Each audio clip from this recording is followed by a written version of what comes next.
American citizens Renee Good and Alex Preddy in Minnesota. Real Canadian Wrestling says it does not endorse or approve of the actions of the wrestler. The wrestler, known as Kato, has been removed from Real Canadian Wrestling and will no longer be performing or appearing for the organization. That is your 620 CKRM News. Read more stories from around your community and around the province at sasktoday.ca and 620ckrm.com. Hey, thanks so much, Corey. Taking a look at your weather, there is a warm-up in store. It's not tonight, though, as cloud will move in and a minus 20 low for much of southern Saskatchewan overnight tonight. Tomorrow, expecting a mix of sun and cloud and a temperature of minus 14 degrees in the afternoon. That mix of sun and cloud continues into Thursday with a high of minus 13. For Friday, though, we start to turn the corner. Going to warm up to minus 9 in the afternoon with mainly sunny skies. And then we could be in for some snow flurries on Saturday, but temperatures above zero, expecting plus 2 by Saturday afternoon. Right now in the Queen City, it's minus 16 degrees. Broadcasting from Century Studios in downtown Regina, Harvard Media presents The Sportscage, where Saskatchewan comes to talk local sports. Brought to you by Sask Lotteries, bringing communities together. Sask Lottery products fund over 12,000 sports, culture, and recreation groups across Saskatchewan. Be part of the show. Call 1-866-767-0620 or text 306-936-6262. The Sportscage. Streaming at sportscage.com, our YouTube channel, and on the radio at 620 CKRM. Well, get a load of this one. It is the last Tuesday of January 2026. Good afternoon, Saskatchewan. I'm Dave Thomas, filling in for Barney Shankaruk. Don't worry, you don't have to put up with me for long. I'll be here for the first 60 minutes or so, but he has got an action-packed show set for you to go today, including Arash Madani will drop by with his take on what's happening south of the border as they prepare for Super Bowl 60. PumpJacks trivia. Somebody's going to have an opportunity to win some cash and fun at PumpJacks. That's coming up a little bit later on, and of course, CFL insider Glen Suitor from TSN will join us as the march, the crawl, the walk. I don't know. We're getting closer to the CFL's negotiation window opening. That will happen on Sunday, and that's when all players that are pending free agents will be available to be spoken to by other CFL teams before actually signing deals on February the 10th. One player that will not be speaking with anyone is Nelson Lacombo, as he was scooped up by the Saskatchewan Roughriders today, re-signing for another year in green and white, of course, after having originally been drafted by the Riders and remarkably entering his 6th season. That's one of the many headlines we're going to talk about in the first hour of the program, as I am so pleased to be joined by the professor himself. The one and only Mr. Don Hewitt joins us as we are going to talk some football, and I thought it might be fun to kick off with a question and answer. So I'm going to ask you more than you're asking me I'm questions. I'm going to ask you more questions at the end of this hour than you will ask me. Oh, we'll see. I've got some pretty good questions. At least I think I do. But we'll talk about that if you are following as well. Other stories that are making news today. Dakota Shepley, former Saskatchewan Roughrider draft pick, of course, spent some time in the National Football League, has signed with the Toronto Argonauts today. Ottawa, this is a surprise to me. Devontae Dedmon, of course, one of the top returners in the CFL. Now, of course, they've had some emerging talent from other positions in Khalil Pimpleton, but Devontae Dedmon was released by the Ottawa Red Blacks this morning. We've got some sad news as well from Riderville regarding Steve Stickman-Dennis. And you remember Steve from the 70s, right? That was when he was prolific? Yeah, Steve Stickman-Dennis played for the Roughriders from 1977 to 1984, Dave. He was outstanding man coverage. He was 6'4", and as I think it was Al Ford, the former Rider general manager, told me, he was 165 soaking wet. But he great cover man on man, but not so great sometimes when supporting against the run.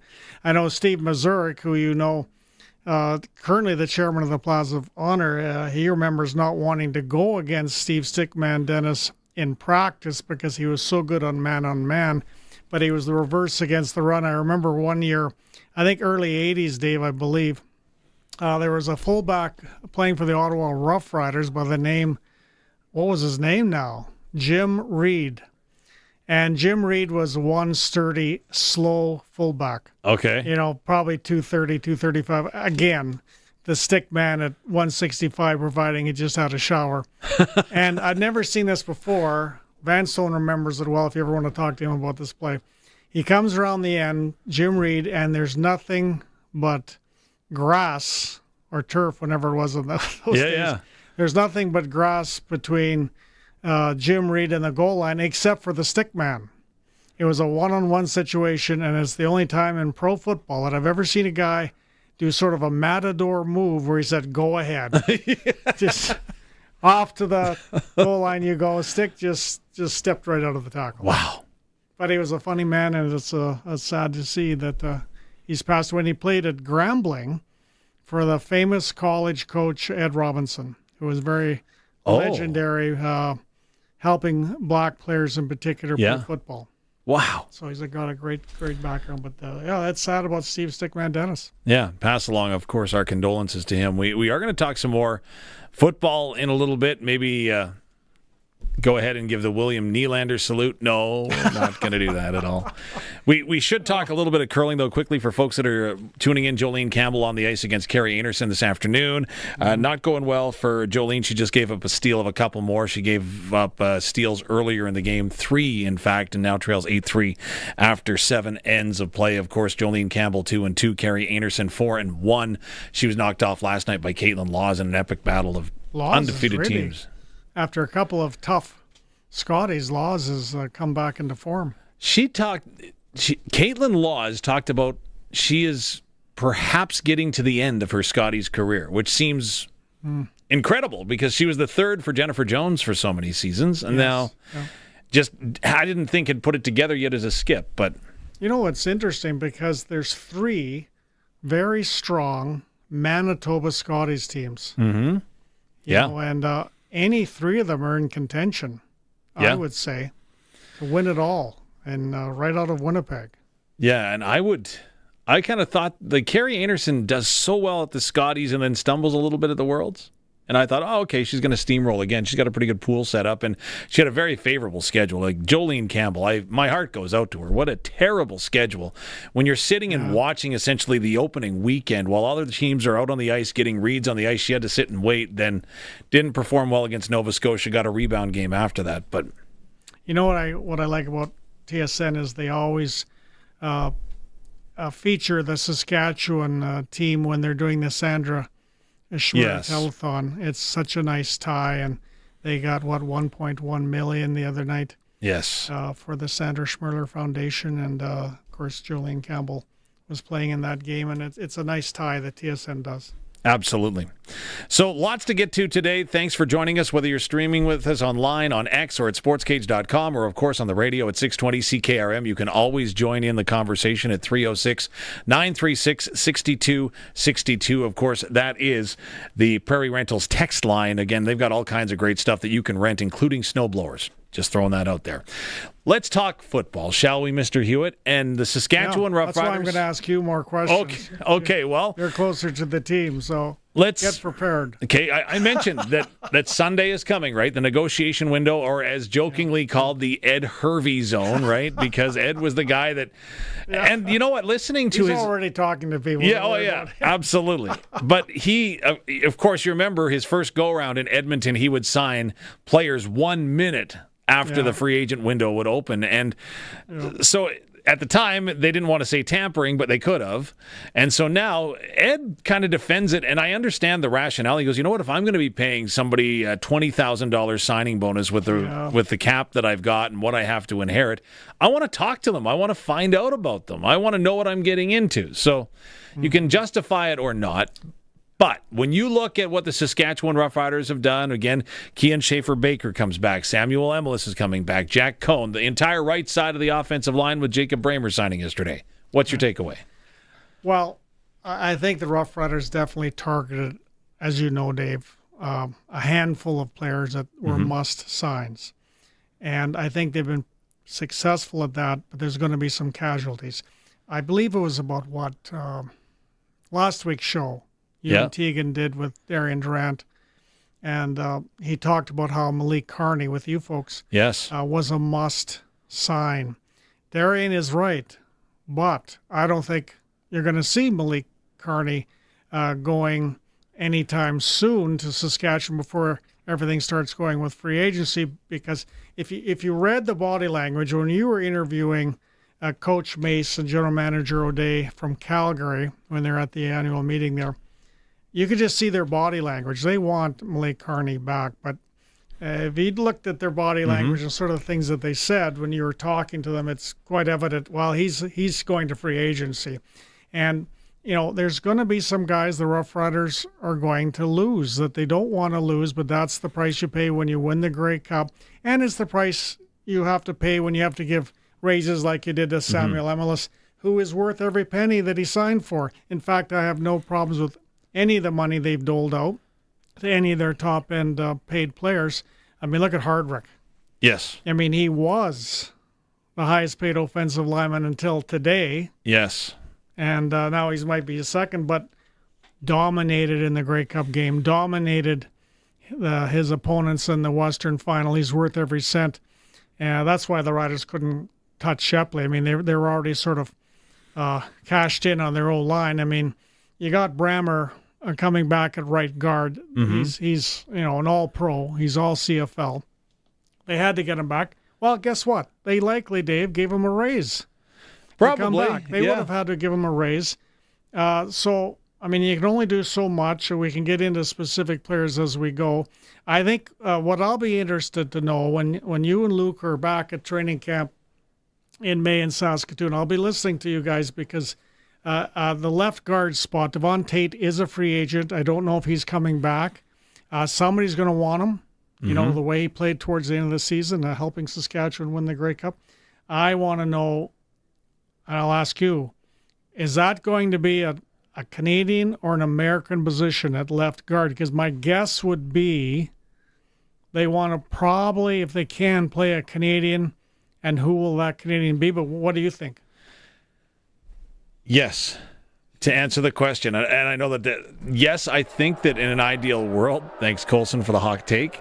I should have mentioned that Colson Schultz is, again, programming or producing this program.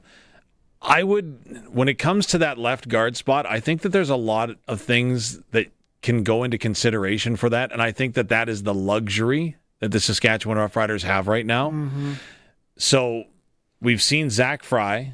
He was kind of plugged into that a little bit last year and got a taste and an opportunity. Travion Tate, by the way, Luke Mullender describes him as NFL caliber at the end of the year. He said this guy is playing at an NFL level. So who knows? He hasn't got an opportunity yet. Again, he is getting older in football terms. But so Zach Fry is definitely a question mark as a guy that might get a chance to plug in there. Eric Anderson, the second-round draft pick, 13th overall by the Riders last year, is obviously a possibility.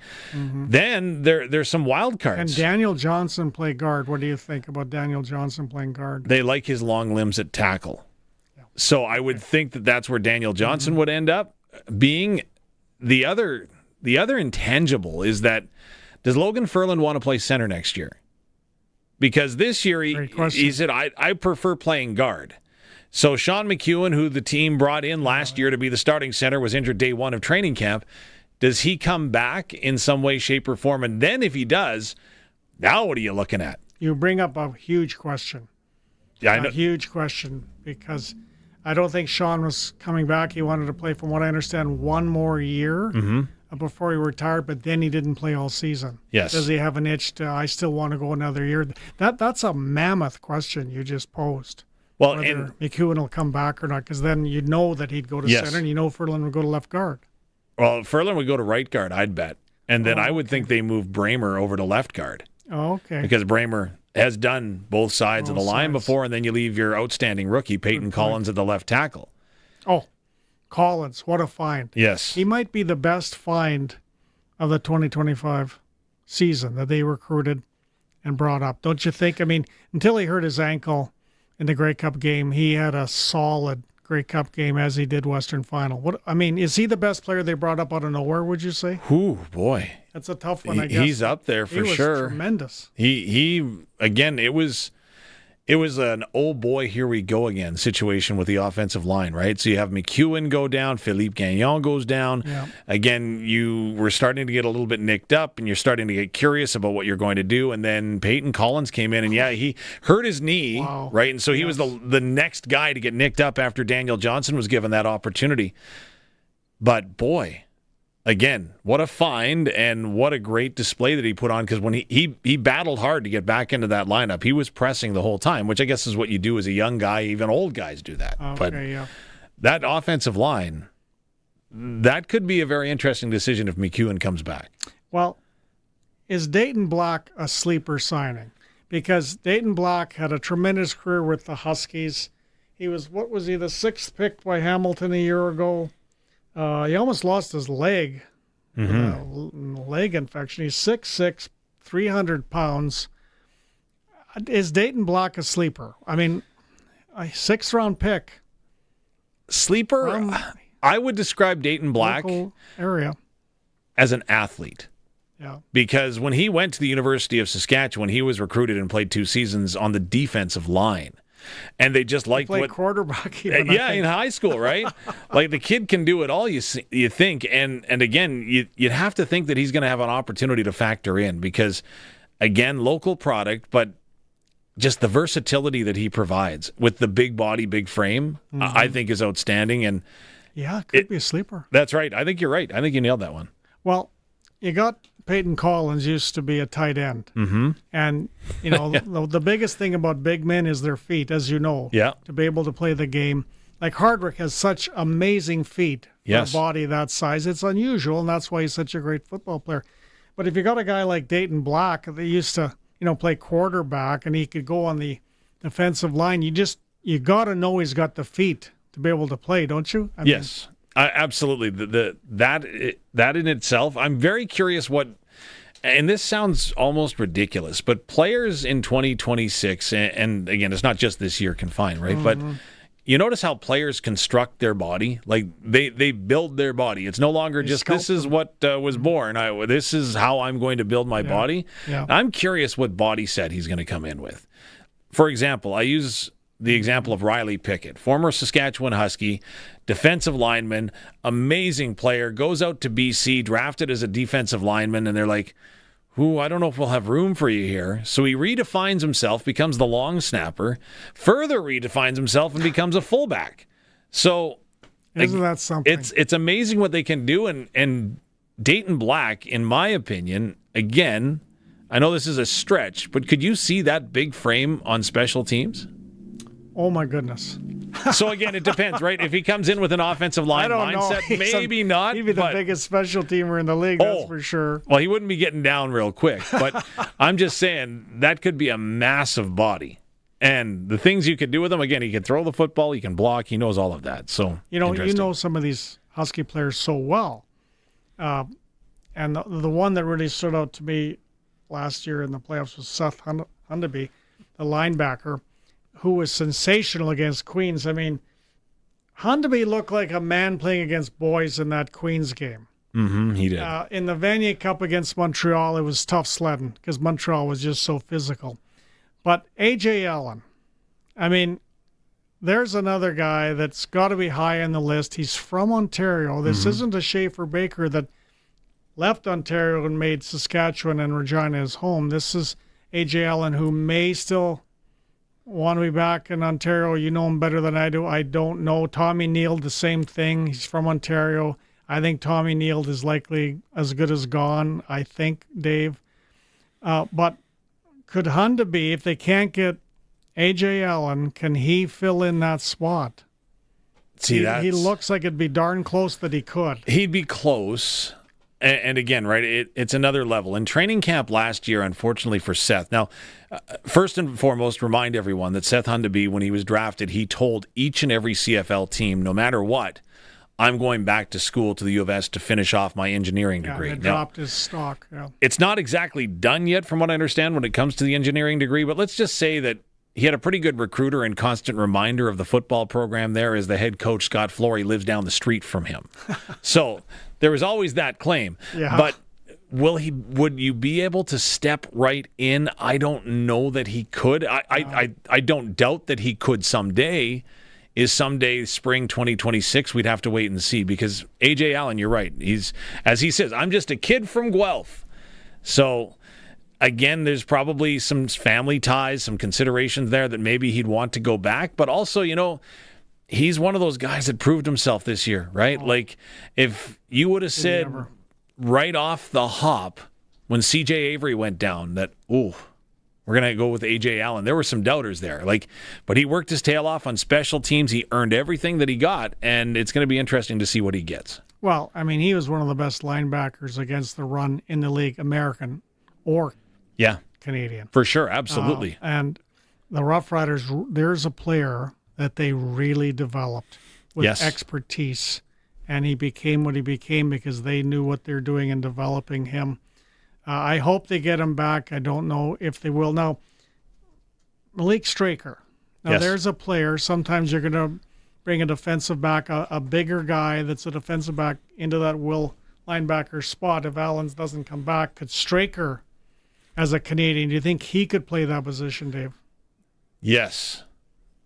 As Luke Mullender would say, though, the best ability is availability. And for Malik, the injury bug kind of chased him around the last couple of years. Mm-hmm. He is fantastic on special teams. The amount of respect that he gets, not just with the Riders organization, but the entire CFL for his special teams work, has been terrific. And that seems to be the roadmap all of a sudden, right? You come in, you perform on special teams, and I know this isn't news to Canadian Football League fans.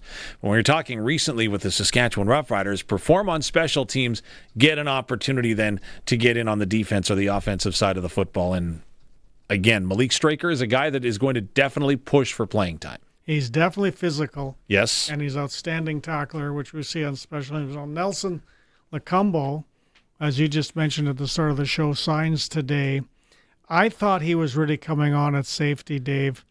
He looked more confident. He was moving up more. Than had more confidence to move up, not sit back too far back, like he maybe did a little bit when he was first starting playing safety in the CFL. But that's another question, because they ended up, playing an American at that position with Rivas. Yep. But I thought Lacombo played well till he got hurt.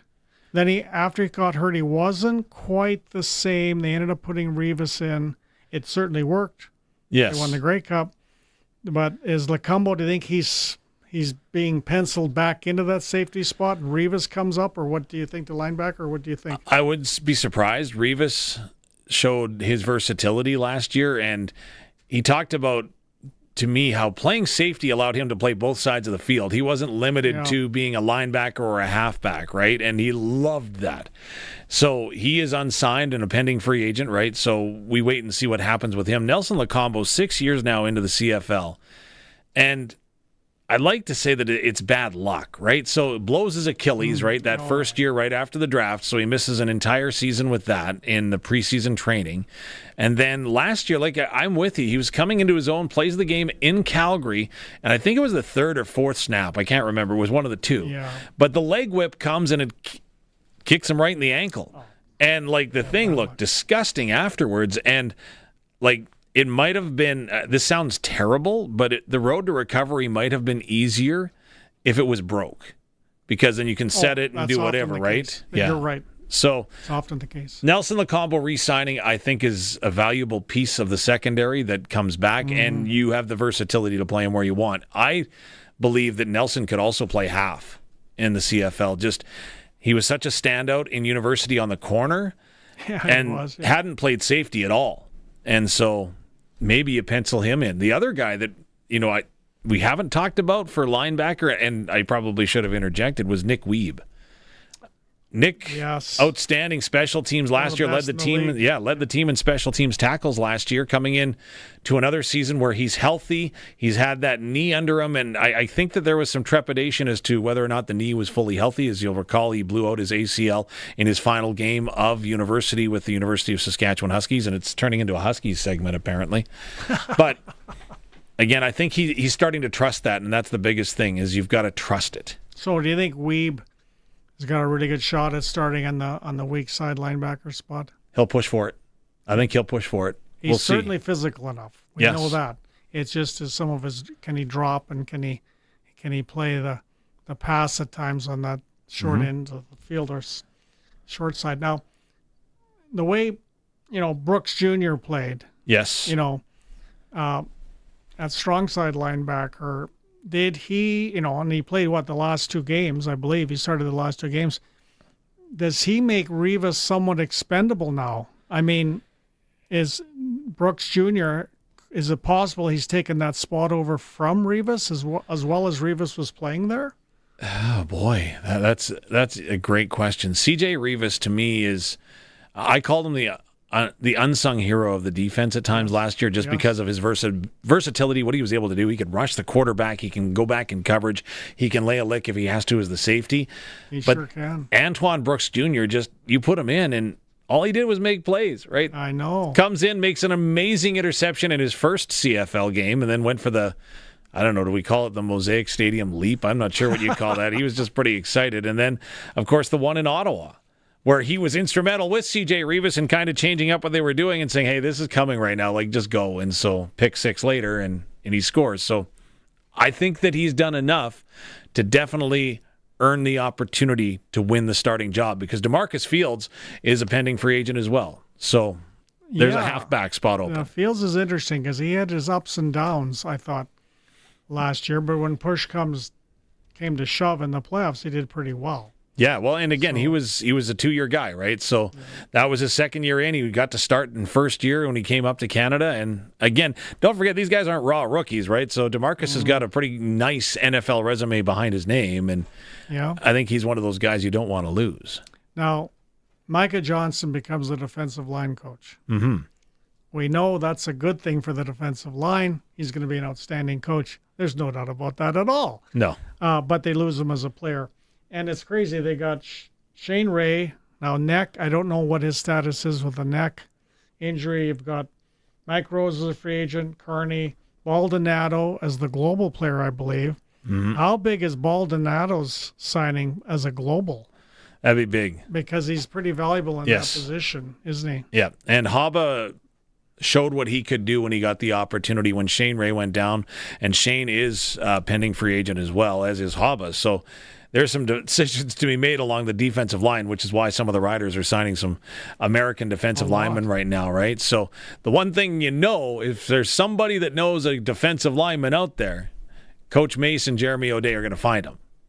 Well, Caleb Saunders is underrated. Yes, Let's just say that. Yeah. He's all over the place and very fast and mobile, and he wrestles around out there. And, he certainly can get some licks in, but he's just sort of that mobile, plays sort of an angry but a great guy position. But I think probably you might see possibly a free agent from another team coming to play on the defensive line. I think you and Luke, again, going back to training camp or coming up to training camp, I should say, are going to be talking a lot about the defensive line in May, because there's going to be a lot of flux there. Is there not? I see that happening as well. And when you talk about Caleb Saunders, you got to talk about the double teams that he takes on all the time. Mm-hmm. It's pretty incredible what he is and does when he's out on the football field. So Caleb Saunders, well worth the signing. It was a great deal that he got done. So again, I think he's going to be a force. But we need to take a break. And, of course, today the Sports Cage brought to you by Saskatchewan Lotteries, bringing communities together. Saskatchewan Lottery products fund over 12,000 sport, culture, and recreation groups across Saskatchewan. We want to hear your questions, too, on the text line for Prairie Land Rentals. Again, from skid steers to snow blowers, they've got it all covered. And you'll find it all when you deal with the owner at 600 Albert Street. We've got the sports ticker to get to. Again, Arash Madani coming up a little bit later. Glen Suitor is on the way. We will give you a chance to win supper at PumpJacks. You don't even have to take us. It's that good. We'll take a break and come back with more. This is the Sports Cage, streaming at sportscage.com and, of course, across the province on 620 CKRM. Back to our regular spot, PumpJacks Cathedral. I thought PumpJacks was a kind of boot polish till last month. What are you getting? Kerwin's crispy ribs and a cold pint of local craft. Crispy, meaty, beautiful. beautiful. You had me at meaty. Plus, we got live music on the weekends, big screens. This place is basically my second marriage. And way cheaper than the first. On the corner of Albert and 13th, PumpJacks Cathedral Saloon and Steakhouse. Come early, stay late. The place where friends meet. If you've got a Steelcraft garage door, you've got a door with parts manufactured and assembled right here in Canada. A door with better insulation and seal, plus a warranty you're probably never going to use. Combined with a LiftMaster opener, it's the right choice. And if you don't have a Steelcraft garage door, you should get one. And a LiftMaster opener. 100% made by Canadians for Canadians. Steady, tariff-free pricing and great quality, no matter what. Steelcraft door, Steelcraft door, Steelcraft door. We offer more. Getting in on more of the sports action you want is as easy as playing at sportselect.com. Simply make your picks online, generate your QR code, and lock in your bet at your local Lotto Spot retailer. Then sit back, watch the game, grip your chair, and high-five anyone nearby. Every bet is 100% legal with the chance of winning cash in hand. When you're ready to play, bet on the original. Must be 18 plus to play. Play responsibly. Saskatchewan, it's time to talk sports. Sportscage is on the air. Be part of the show. Call 936-6262 or toll free 1-866-767-0620. And we're always online at sportscage.com. 620 CKRM. Text line always open for your calls and comments. 306-936-6262. Like Roscoe out Kindersley Way celebrating his birthday today. So Roscoe, have a happy birthday. And also celebrating today, he's got so many Saskatchewan ties. He's now actually an assistant coach in the AHL with the San Diego Gulls. Dave Manson. Oh, wow. How old do you think Dave Manson is? Dave Manson, I'd say, is 55. 59.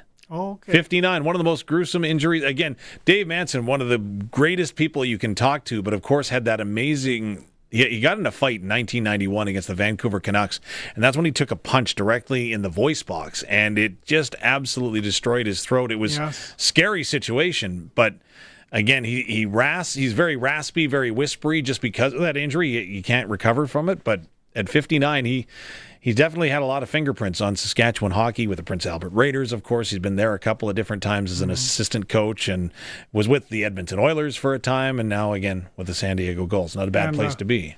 Dave, his son, not Dave, what's his son's Lane. name? His son for the Avalanche? Yep, Lane Manson, yeah. Talking about a chip off the old block. Isn't that true? He plays hockey. Oh. He's Dave's son, all right. Yeah. And, there's another topic that bugs me about Gary Bettman. Okay. This ridiculous playoff format that they play to try to sell more seats, but it's not fair for what's happening in the regular season. And the top example of that was what happened to the Avalanche last year when they had to play Dallas in the first round. Yes. That was the most ridiculous thing I've ever seen, the way they've set up these playoffs. So, of course, it's all because of rivalries. Do the Riders sell more tickets against the Blue Bombers or Ottawa? Well, we know it's the Blue Bombers, so that's how they run their playoffs. And it's not fair. It's other than deciding who's in the playoffs, it makes the teams that are in the playoffs, their final result irrelevant of the regular season. Anyway, you said Avalanche. I just thought I'd throw that in. I appreciate that. Do you think if Colorado got through last year, does Edmonton get to the Stanley Cup final? Great question, because I thought Colorado actually outplayed Dallas. Yes. In that playoffs, probably you could argue Dallas got better goaltending and ended up winning it. But that's a good question. But, you think the Oilers are, maybe they're dead finally or whatever. Then you watch them play Washington the other night. Yeah. And that goal that Connor McDavid got in overtime, wow. Yep. I mean, he's still, by far, Dave, wouldn't you agree, the best player in the world? And that gives us the chance in the Olympics is Connor McDavid. Okay, yes, I agree with you wholeheartedly, but you brought me right to the sportscage.com poll question. Okay. Because yesterday, Wayne Gretzky turned 65. Okay. So we asked... He can get his Canada pension. That's right, isn't it? Right? Big day for him. Is he still a Canadian, though? Well, I guess he is. That's a loaded question. We'll just move on. When was the last time he filed with CRA? No, never mind. Well, I know one thing. You don't see him in commercials anymore. No. And Connor Bedard has taken over. Yeah. Now he's in the commercials with McDavid instead of Gretzky. That is true. That is true. So Sportscage.com, the question is, who is the greatest goal scorer in NHL history? Now, you can go ahead and go any way that you want on this thing, right? Because it's wide open. Who is the greatest goal scorer? The options are Gordie Howe, Wayne Gretzky, Sidney Crosby, Alex Ovechkin, and Connor McDavid. And right now, leading with an 11-vote lead is Gretzky over Ovechkin, followed by Howe, McDavid, and then Crosby.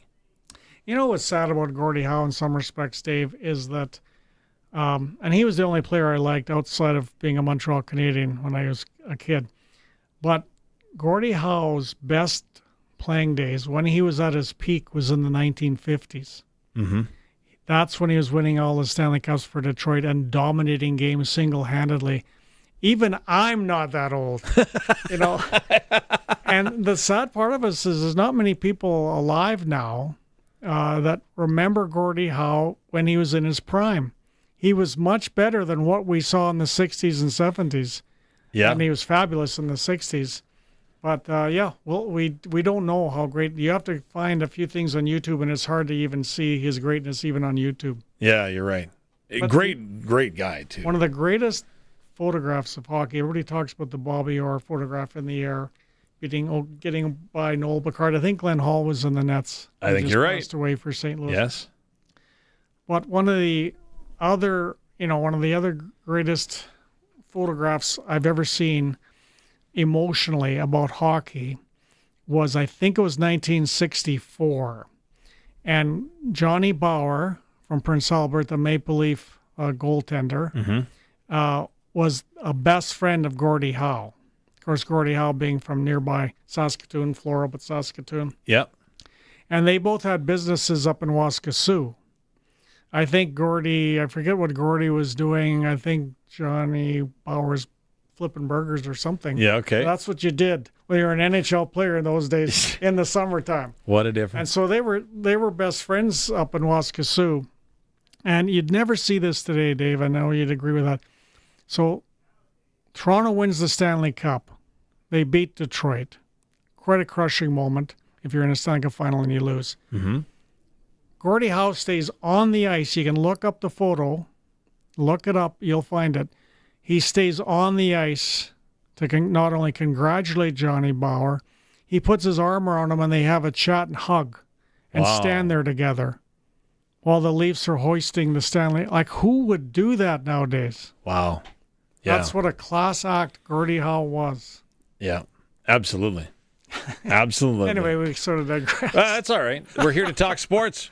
Barney's coming in. I'm just the fill-in right now. We're all good. You're doing good, though. You're answering all my questions really well. We've got one from Kelly right now that we are going to head over to the text line at 306-936-6262. Kelly says, Ollie Saad. I think Ollie Saad is going to have a great season for us. And I don't disagree. Yeah. Because Ollie earned his spot, right? Like he came in late to camp. He had an NFL workout. He earned his spot. But he was used as an interior defensive lineman. And later on in the short yardage package, which he really enjoyed. But he had never played interior defensive line ever, like in any level, anywhere, at any time. Isn't and it's that something? Different technique entirely, right? And he fared extremely well to the point that he was one of the guys that was rotating in more and more frequently during games. Well, you might have, hopefully, another A.J. Allen case where the Roughriders develop him. And now he's coming in knowing he's inside. Will he come back heavier? Will he come back stronger now, knowing that he's inside? Because I think there were times when he needed to be stronger physically this year in the inside. Yeah. But he was learning a lot. He was developing, and I think they've got plans for him, and hopefully that's correct, that he will be better. I'd like to see a little more weight. Think of all the Canadian players that we have named, right? All drafted by Jeremy O'Day, right? It's remarkable the number of players. 16 at one point last season, players drafted by Jeremy O'Day and the Saskatchewan Roughriders on the roster. Like that speaks to success right there. Well, they've had some sleepers. Mm-hmm. Some low draft picks like Schaefer Baker that ended up being brilliant.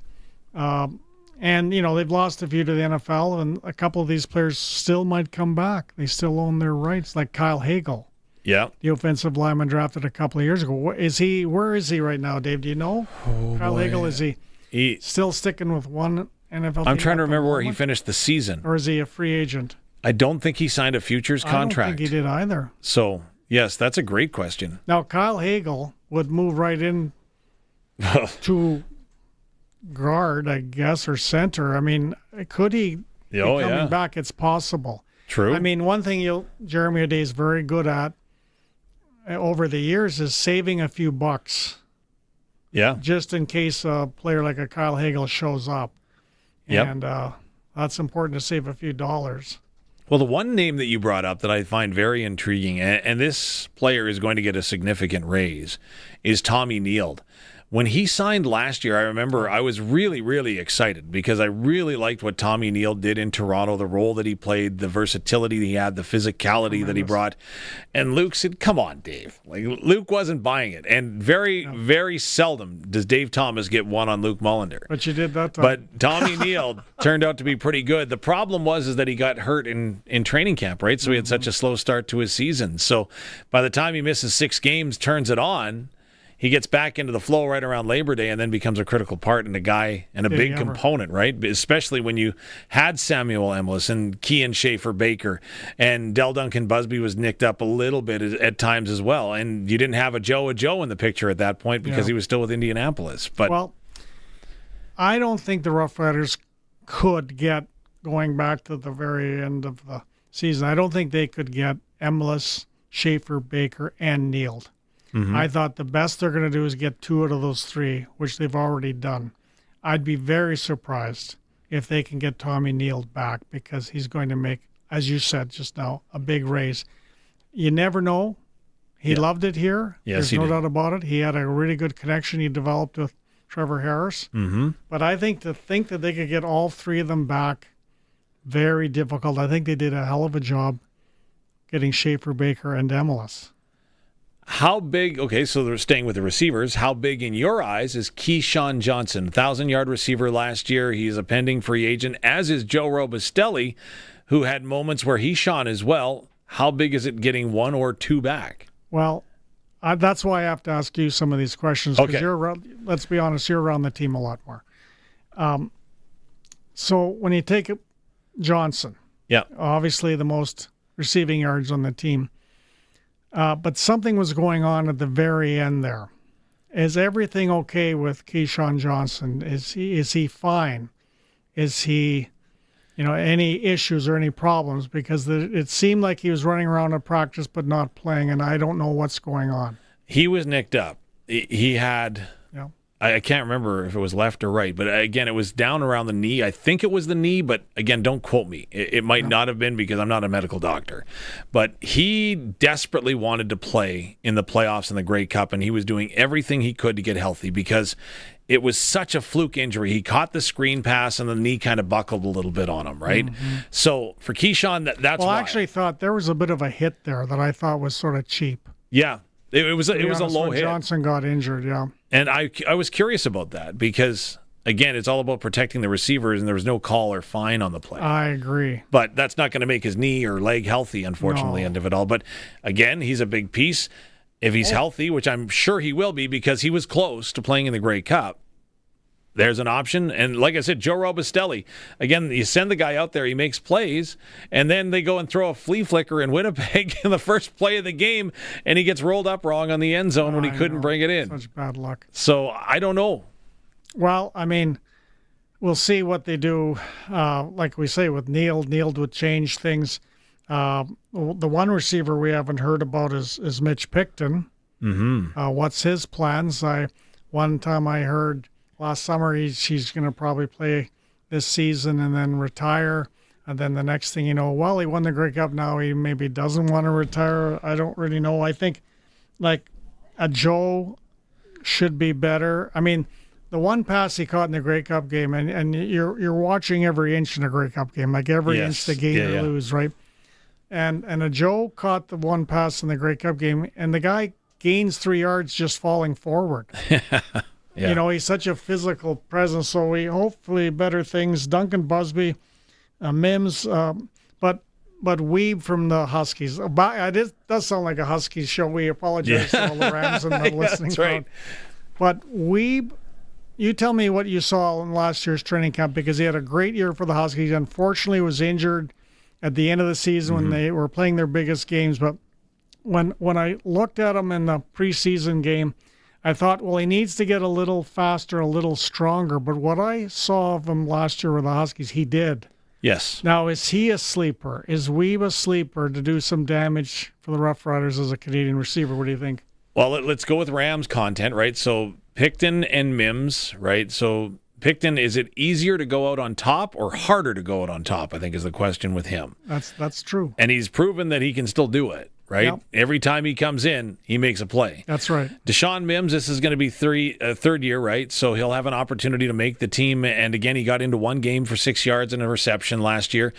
He needs to go ahead and make that next step forward. Yeah. And like you said, with Daniel Weeb from the Saskatchewan Huskies, you can't teach and coach height. And I know he said all the right things, and I love the guy. He's a terrific person from Rosetown, Saskatchewan originally. Terrific family, but you can't teach the height. And when you look at him, you just wonder a little bit whether or not that height is going to restrict his opportunity to play well in the CFL. The one thing that he can do is return footballs. Mario Alford has not re-signed for the Saskatchewan Roughriders, and there's an opportunity with a Canadian on the roster, right? But, again, he didn't return a lot of kicks. Can he do it? That's a question mark. But, of course, the more you can do, the more valuable you are. There you go with payroll budgets. Yes, right? Mario Alford. Are they going to have to go to a cheaper return man? I mean, whether they want Alford back or not, whatever they could get him to sign for. But is it just, no, he has to take a reasonable pay cut, or we just have to go younger as a returner because of the MLS money and all the other players we've talked about that got raises? There's a good question. Can they afford to bring Mario Alford back? Exactly, right? So I love to recant a conversation that I had with Jeremy O'Day last year. And again, it was such an eye-opener just listening to the art of negotiation, right? We encourage some guys to go to the free agent market and find out what they're worth, then come back to us and we'll see if we can meet in the middle or find some common ground. Mario Alford, if there's one thing I've learned about him, is how implicitly the Saskatchewan Roughriders trust him. Yeah. Right. If you look at the other returners, Dre McCray, for example, last year got an opportunity a couple of times before he was released, and it didn't go well. But Mario goes back, he's going to field the punt, and he's going to basically assure you possession, which is a huge point on special teams. Yeah, and he's still got the speed. He didn't break a lot, but if you took a look at the times when he was going around the corner, you saw a lot of speed. I don't know how much time we got left. A few more minutes, I guess. I wanted to ask you about Jake Maier. Now, Jake Maier on 3 Down Nation was rated the #1 available free agent quarterback in the CFL. He made a base salary, I believe, about $165. Probably got a little more than that with the odd bonus. Got a Grey Cup paycheck. Now, with what we're talking about, with how the Rough Riders have to pay certain players more money, and the fact that they just, they got Cohen, they already have Stevens under contract. Is he gone? Is he as good as gone because they just can't afford a backup quarterback with a salary around that range? What do you think? When it comes to Jake Maier, he is the ultimate competitor, and you can see that. And Jake Maier was a fantastic fit in the locker room, and I'm not suggesting by any means it was as in past tense. I'm just suggesting that last season was terrific, was a great support, learned a lot and did all the right things. Jake Maier wants to play football, and so does every player. I think we are going to find out a great deal what happens in the Canadian Football League this weekend. Trey Ford in Edmonton is up for a big bonus on February the 1st if he remains on the Edmonton Elks roster. He is making a lot of money. I don't think that's going to happen, do you? I don't think the Elks give him that dough. Well, we asked Darian Durant yesterday in Double Talk, and Double said, you know what, I don't think there's a lot of guys they're paying on that roster, so they may be able to keep him on at that. It will be interesting to see whether or not, because if they don't, obviously I would suggest that becomes a little bit of a frayed relationship. And is it already a frayed relationship, or do you think? Well, they've got his brother playing in the secondary on the team in Tyrell, right? So I think you want to keep them both around, but if something happens there, that could shift the dynamic. Does Trey Ford try to find another home? Because the one that's kind of out there that's a lot of people are wondering is Drew Brown in Ottawa. Ryan Dinwiddie, the new general manager and head coach, says, no, he's our guy. He's the one we're looking at going in. But is he willing to take a flyer on Trey Ford? Because there's also an opportunity you'd almost wonder in BC as well behind Nathan Rourke, because then you're not adjusting the ratio. And we know that Jeremiah Mazzoli is not coming back to BC. So I think that you wait for that chip to fall, and then you can see what's out there, and then Jake Mayer can decide. We got a text here. Sorry, Don. We got a text here from Dean and Regina. Do you think the Riders may look at Austin Mack? Recently released from the Montreal Alouettes. Another case you were speaking about earlier where they didn't want to pay him a bonus. Mm-hmm. I think he's tailed a bit, but he was a sensational player for a couple of years for Montreal, went to the NFL. That's a really good question. A really good question. Yeah. You just talked about Robicelli and Johnson. Mm-hmm. Would they bring in Mack? I have no clue. Yeah, that's out there, right? I thought he did tail a bit, though. For whatever reasons, it may not have been his fault. He was hurt, too, right, last year? Yeah.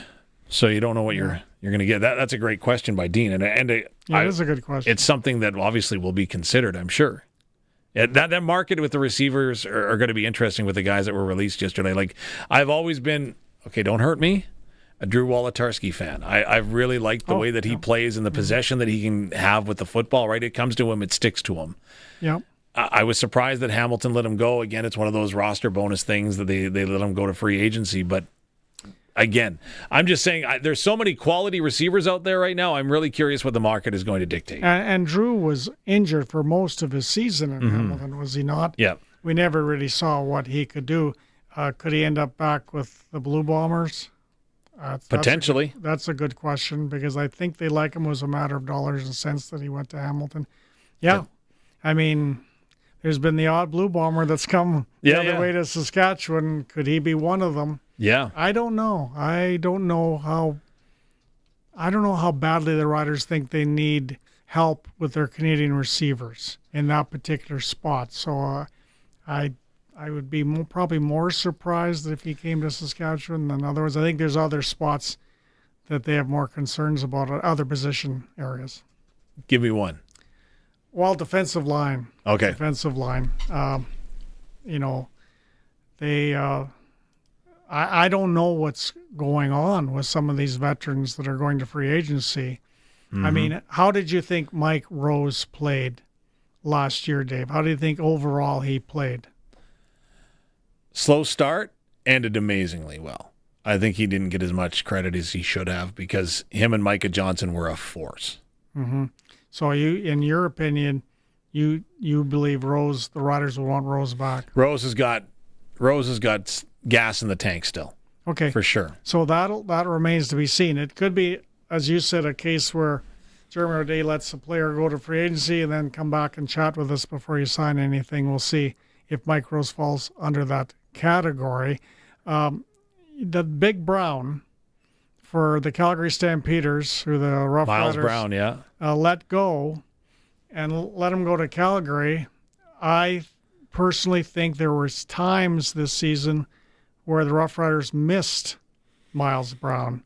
Just his physicality, his heaviness, and the inside.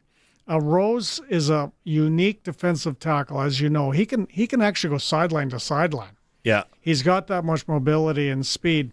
But he's the Riders did pretty well against the run at top of the league again. Were they as stiff? It's crazy to say this, what a Grey Cup champion. But were they as stiff as the year before against the run? I would say not quite. And, I wouldn't mind it if Miles Brown came back to Saskatchewan. As far as I know, he's a free agent again. I liked him. I will give you Luke Mullender's assessment during training camp is when we need to go to break. But Miles Brown? On Miles Brown. Okay. I said to Luke, Luke, Miles Brown has left the interior of that D-line. That's a bit of a gap. Are you concerned? His 4-word answer, we've got Caleb Sanders. I'm like, okay, I believe you. But that was when we also had Micah Johnson. Oh, yeah, that's true. There you go. There you go. Okay, we're going to take a break. This is the Sports Cage, coming back with your sports ticker in a moment. We'll update you on what happened at the Scotties Tournament of Hearts this afternoon with Jolene Campbell taking on Carrie Anderson and much more. You are watching the stream at sportscage.com and, of course, listening across the province at 620 CKRM. Did you know over 1.3 million homeowners call on Reliance for their water heater needs? With over 150,000 five-star online reviews and over 60 years experience, you could say Reliance Heath are water heater experts. Switch to Reliance Heath today. They'll give you $200 for all your hot water needs. Call on Reliance. Visit waterheaterrentals.com for details. Terms and conditions apply. Ever seen a cow in a toque or a sweater? You probably could. They're not fans of winter either. When it's freezing out, your herd still needs water. But good luck convincing them to trek half a mile through snowdrifts for a drink. That's where Keln Solar comes in. Their solar livestock watering systems let you drop a pump just about anywhere. No grid, no trenching, no drama. So let the cows stay cozy. You move the water. Keln Solar. They move water because your cows won't. Visit kelnsolar.com. It's time for the Sports Ticker, brought to you by Reliance Heath Water Heater Rentals. Switch to Reliance today and get $200 cash back with your new water heater. Some conditions apply. Call on Reliance. All right, let's get to your sports ticker again. Reliance Group of Companies, Western Hockey League regular season continues tonight. Prince Albert Raiders at the Moose Jaw Warriors. Puck drops at 7 o'clock tonight at the Temple Gardens Center. Saskatoon Blades continue their Alberta swing after a loss in Edmonton on Sunday afternoon. They take on the Medicine Hat Tigers. But here in Regina tonight, the Regina Pats holding their skills competition.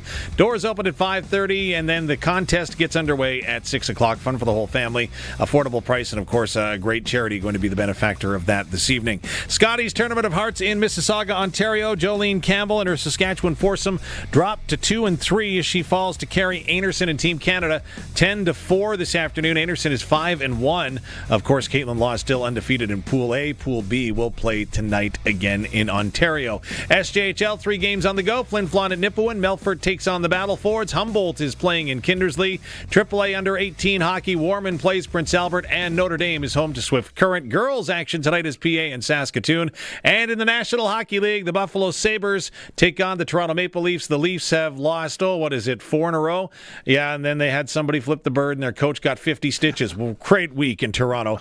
They'll be hosting the Buffalo Sabres, who have won 3 in a row. Vegas takes on Montreal, Winnipeg, at New Jersey, and San Jose plays Vancouver. That's your sports ticker for Reliance Group of Companies. Coming up, we've got Arash Madani, Don Hewitt, and Barney Shankrook returns. This is the Sports Cage on sportscage.com and 620 CKRM.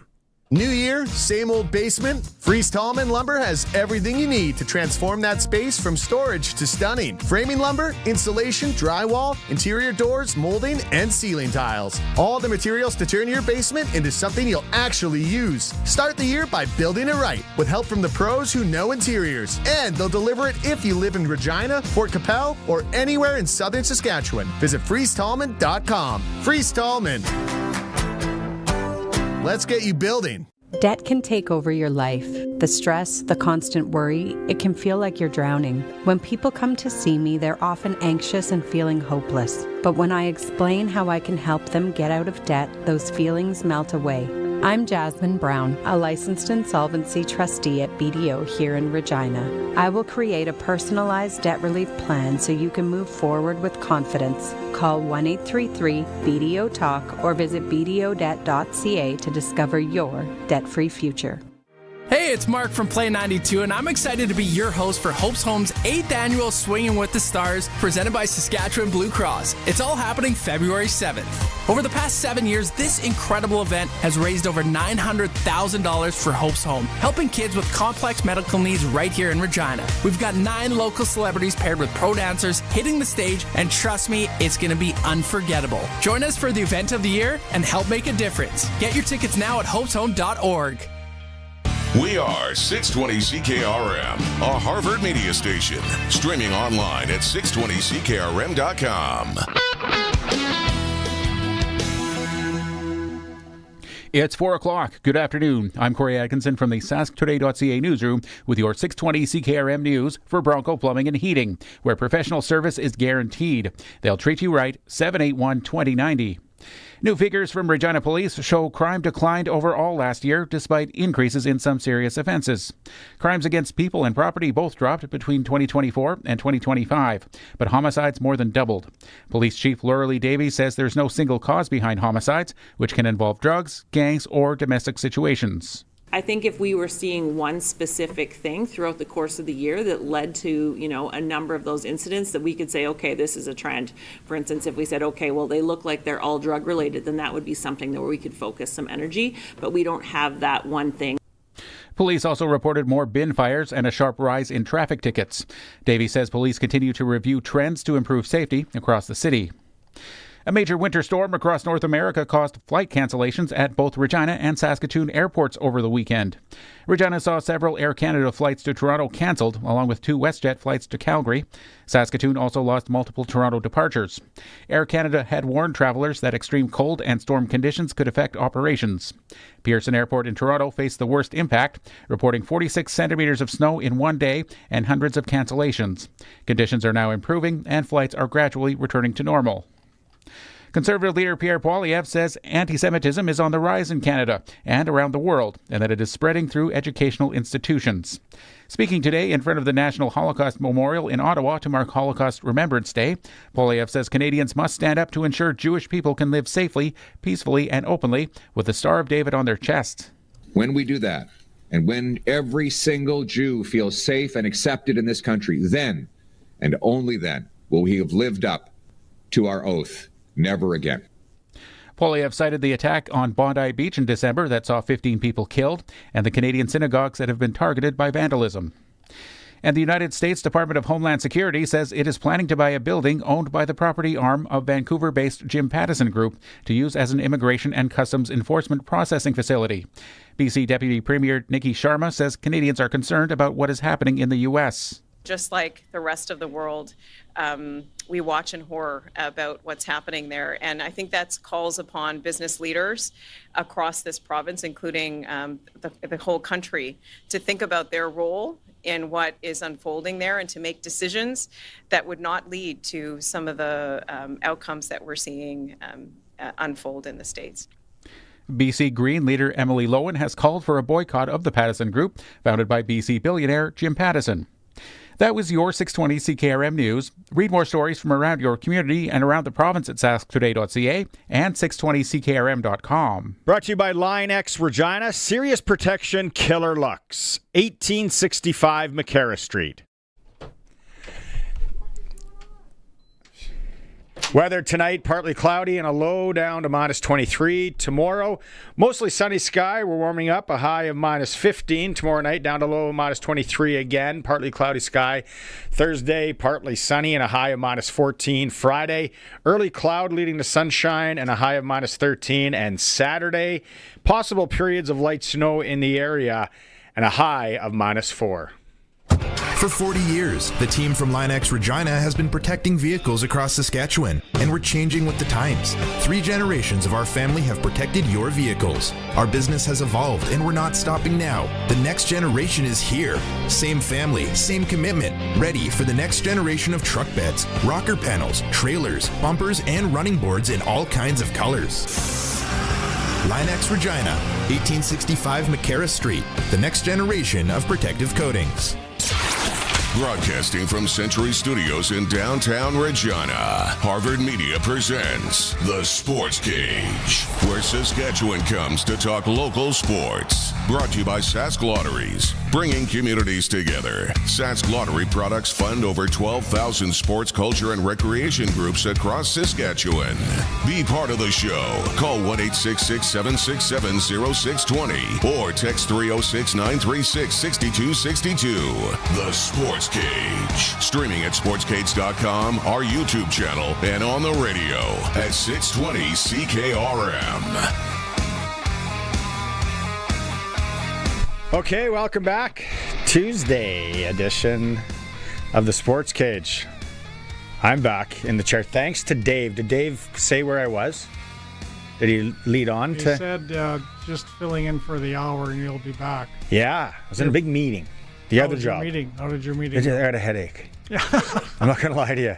I got a massive, I don't know how I'm going to do this for 2 hours, so hopefully you help. Colson helps, and then the people on the Prairie Land Rentals text line can help out. Now, you guys talked riders. Yeah, a lot. pretty What much did you cover exclusively. rider-wise?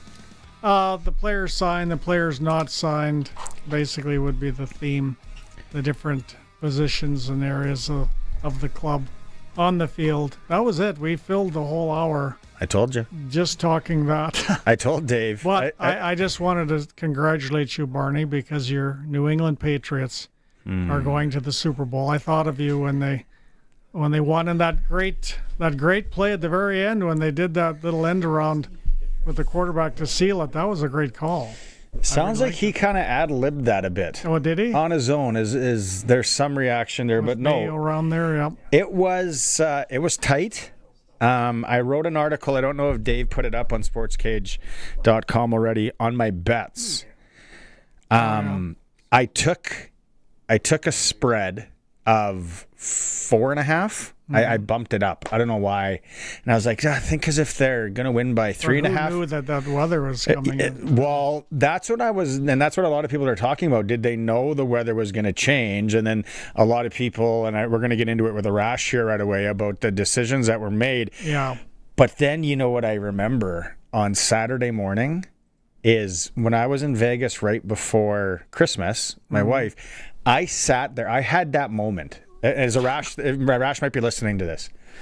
I sat in the Planet Hollywood Sportsbook, and I was putting some bets down on hockey, possibly the ponies, a bit too. I like to play the ponies. And then I said, well, I gotta put a Patriots bet down, don't I, on the Super Bowl or something? Yeah. And there was like two guys on my shoulders, right? Like, you know, the old Flintstones. And the one guy saying, well, yeah, you have to, like they're your team. And then the other one's like, they ain't going. I'm like, what are you? Don't be stupid. Who did you listen to? I kind of in the middle, and I went, I'm going to just bet on the Patriots to win the AFC. Not the Super Bowl. AFC champs. Dawned on me Saturday morning. And I ran up to my travel bag, and I look in there. Sure enough, still there. I got it plus 380 was the odds. So not great, but not bad. Mm-hmm. So I had that, and then the next morning, I went in and for some reason I went to the spread a little higher, so I lost that. But the bet that I hit, I don't know why I put it down, Drake May to score a touchdown. No. Yeah. I just had a feeling, so I put a little sprinkle on that, and that hit. So that paid off.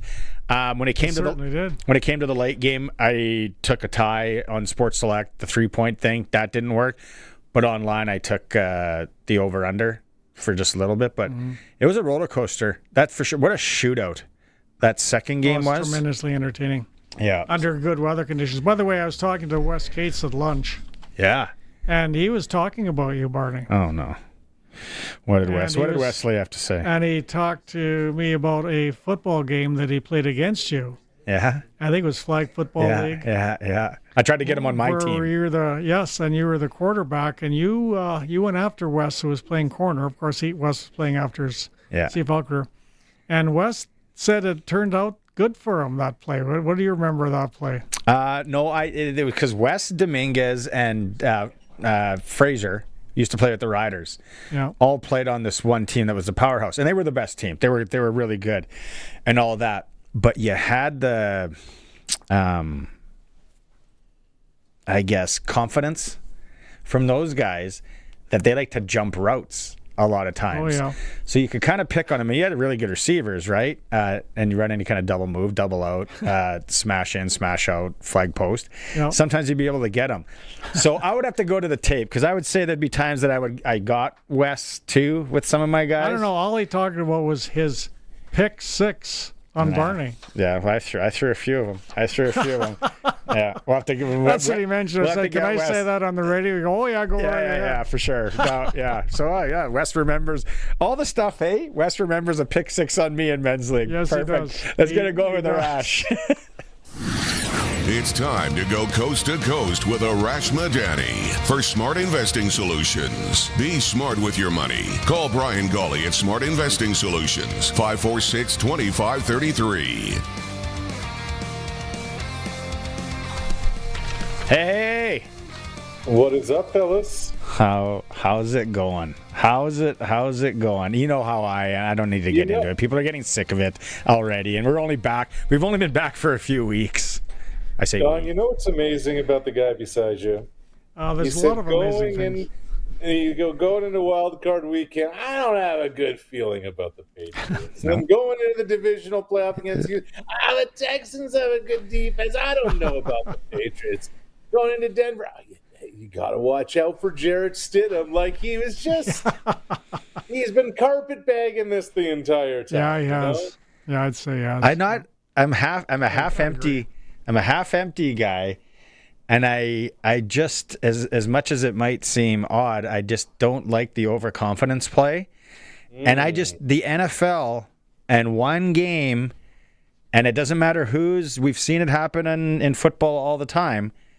I just don't know. And it almost happened that Jarrett Stidham took the Broncos to the Super Bowl. I mean, your quarterback threw for 86 yards to punch their ticket into Super Bowl 60. He's slinging it. That's what he was doing in the blizzard. Okay, well, can we start and the fourth down decision by Sean Payton? I don't know who wants to go first. If you want to go first, I have some comments on that, but the floor is yours, Arash. So I fully understand we now live in a world where the analytics people have taken over and you go for it on fourth down and field goals are viewed as some kind of, I don't know, poison.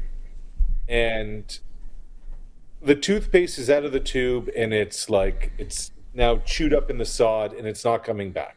I get that. I understand that. I'm not waving my fist at the cloud. But situationally, you have a backup quarterback starting who hasn't played a game in 3 years. Like, I covered baseball for a lot of years. You ask a manager of a baseball team what the weather's going to be, they will tell you hour by hour, half hour by half hour, what's on the radar, what's in the forecast. Yeah, that's right. Sean Payton knew what was coming. So you know a blizzard's on the way. Yeah. You have a backup quarterback. Your offense hasn't really done much outside of one play. You take the points. Absolutely, you do. I mean, it was an error. He knew it, and he felt very bad about it after the game. He made no excuses. It was just that's situational football. He didn't follow the rule. I mean, analytics aside, if you've got Bo Nix as your quarterback, yeah, maybe you go for it. But that's a whole different equation that Peyton was not in. I find it really funny, and just listening to different shows as well. And I haven't even listened to many in New England about it. There are 9 minutes and 20 some seconds left in the second quarter. And this is what everybody is hanging their hat on. I find it really odd that even if they do kick the field goal there, they go up 10, and now the Patriots are playing from behind, and there's a blizzard coming, and yada, yada. The game plan, a play could have been changed by the Patriots down the road. Then the Broncos might run something tip ball. There's so many variables that can still happen in the game. And I'm all for aggression when you have. So then there's both sides of this. You have a guy that hasn't played in 3 years. Let's put our raisins on the line. Let's go. Get it done. Okay, but why throw the ball? Well, the play call I'm talking about the idea to gamble. The play call, which they take a timeout. Yeah, they second guess themselves. If I'm coaching, I don't know, then some coaches out there that are listening could be different. I'm saying we're not giving them more time to think and to go through. What are they probably going to like here? What is analytics? What does Peyton like to do on a call? What's the OC like to play on a call of this? Where does Stidham going to be more comfortable throwing the ball? Who knows, right? I just find I'm like, don't take the time out. You got to go. And then they can't. Throwing the ball is odd. Then we'll probably get into the other game too and the play call there. But hold on. There's so much time left in the game. I don't know why this is being so blown out of proportion, but I'm in the minority because everybody's talking about it. And the late, great Don Matthews used to preach this, and he'd always say, you tell me what you think about this, Arash. He'd always say, a football game is never decided by one or two plays. And the media will fixate on one or two plays. And he added up how many plays there are in a football game. And I forget how many there are, generally speaking. He said, you got all these other plays where you could have won the game, and you didn't. And that's where the game is decided in all those other plays, but it never boils down to one or two. What do you think, Arash? You know the other thing Don Matthews said? The thicker my wallet, the better looking I get. Yeah. That was also what a line. That's a good one. I have some news, which I'm starting to get tired of every single Hall of Fame out there and the ridiculousness around it. But Seth Wickersham and Don Van Natta are now reporting that Bill Belichick fell short of the 40 out of 50 votes needed for induction into the Pro Football Hall of Fame as a first ballot inductee. Ooh.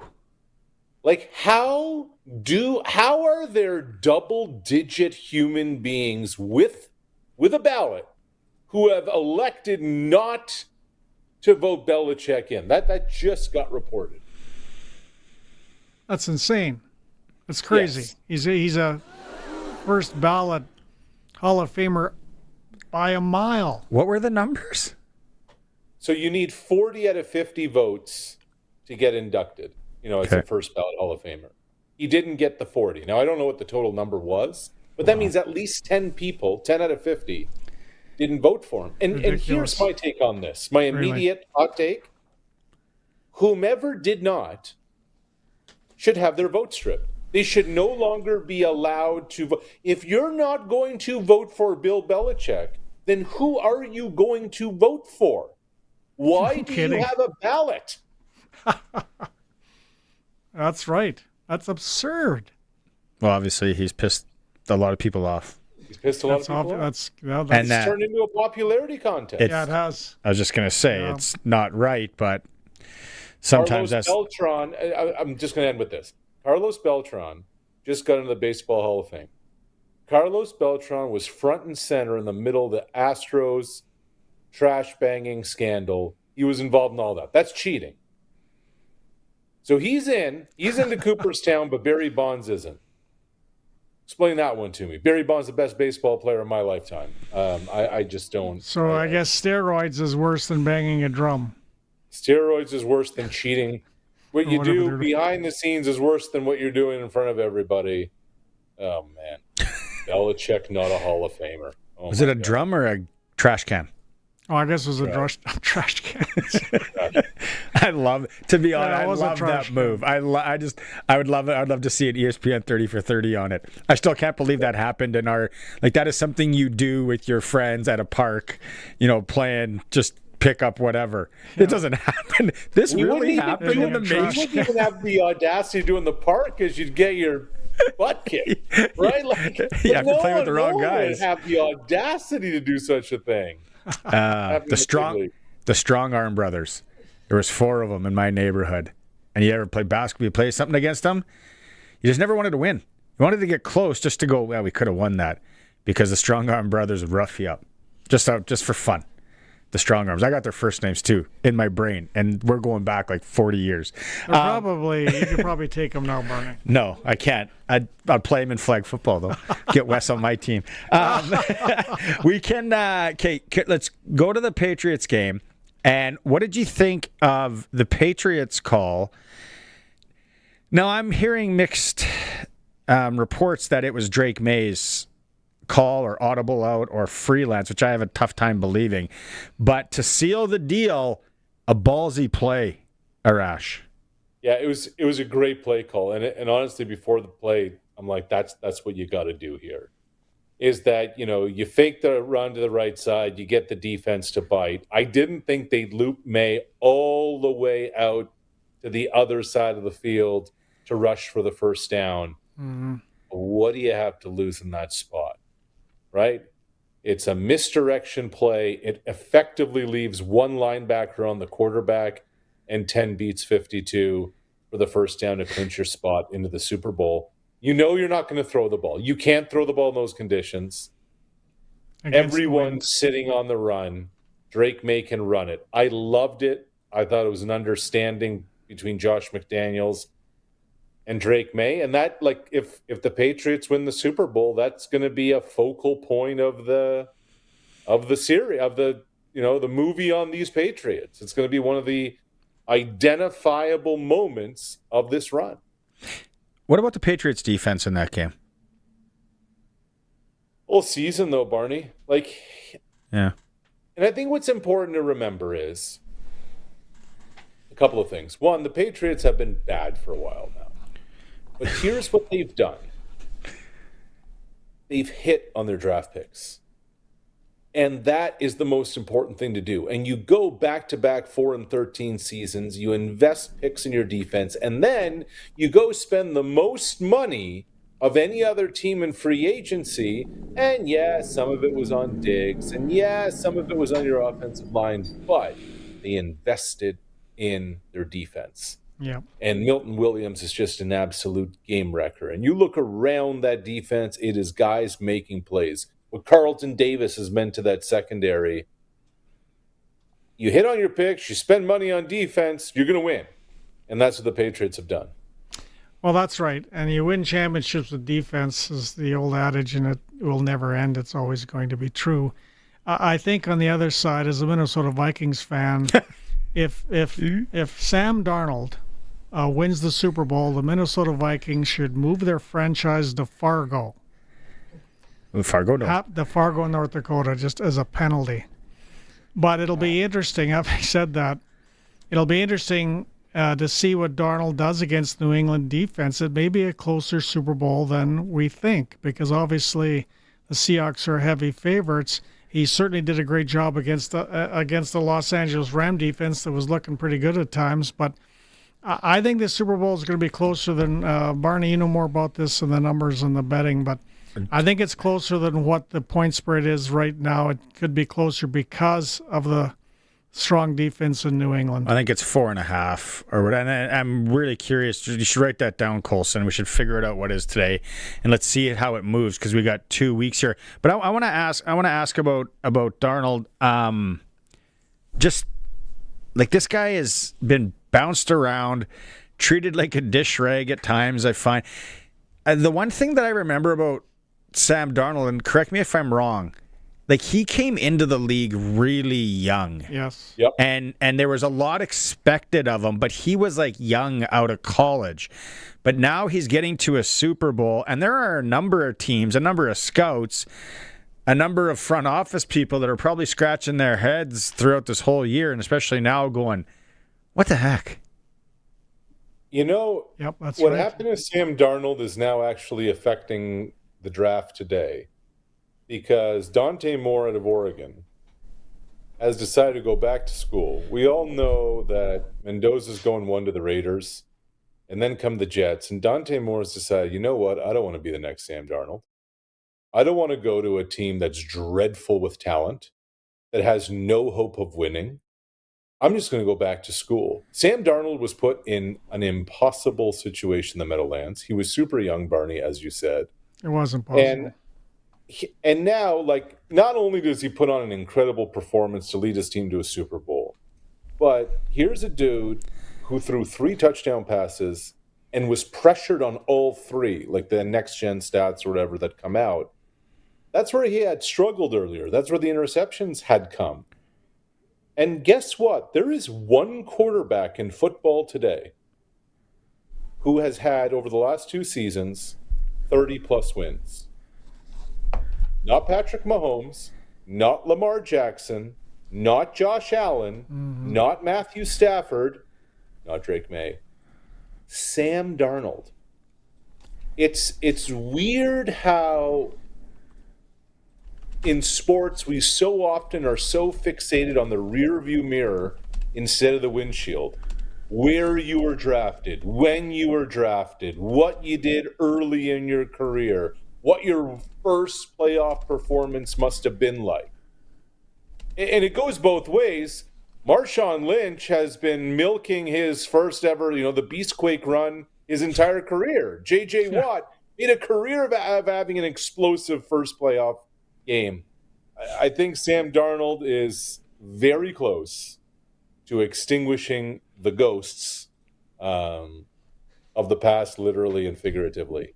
And by the and way, some- Go ahead. let me just cover this because I think this is relevant to this show more than any other in the country. Guess who just signed a contract extension through 2028?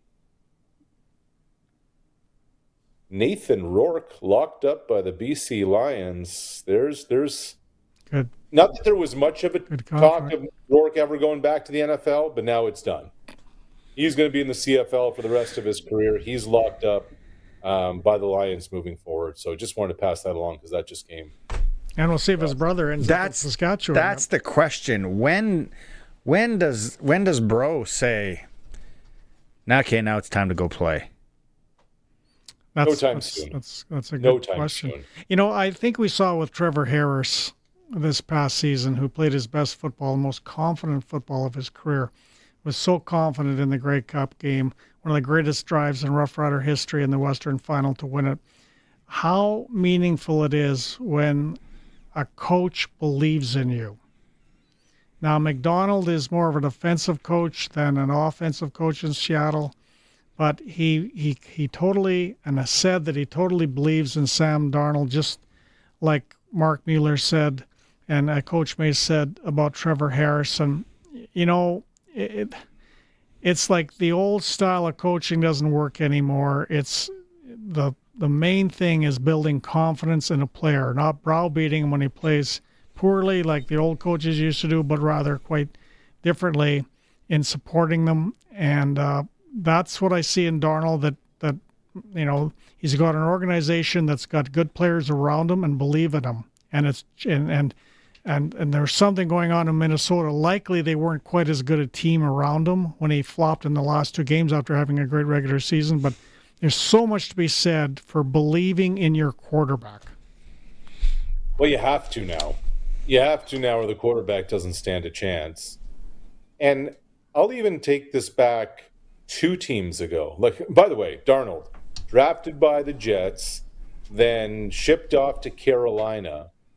And it kind of seemed like his career was kind of teetering. But then remember, 3 seasons ago?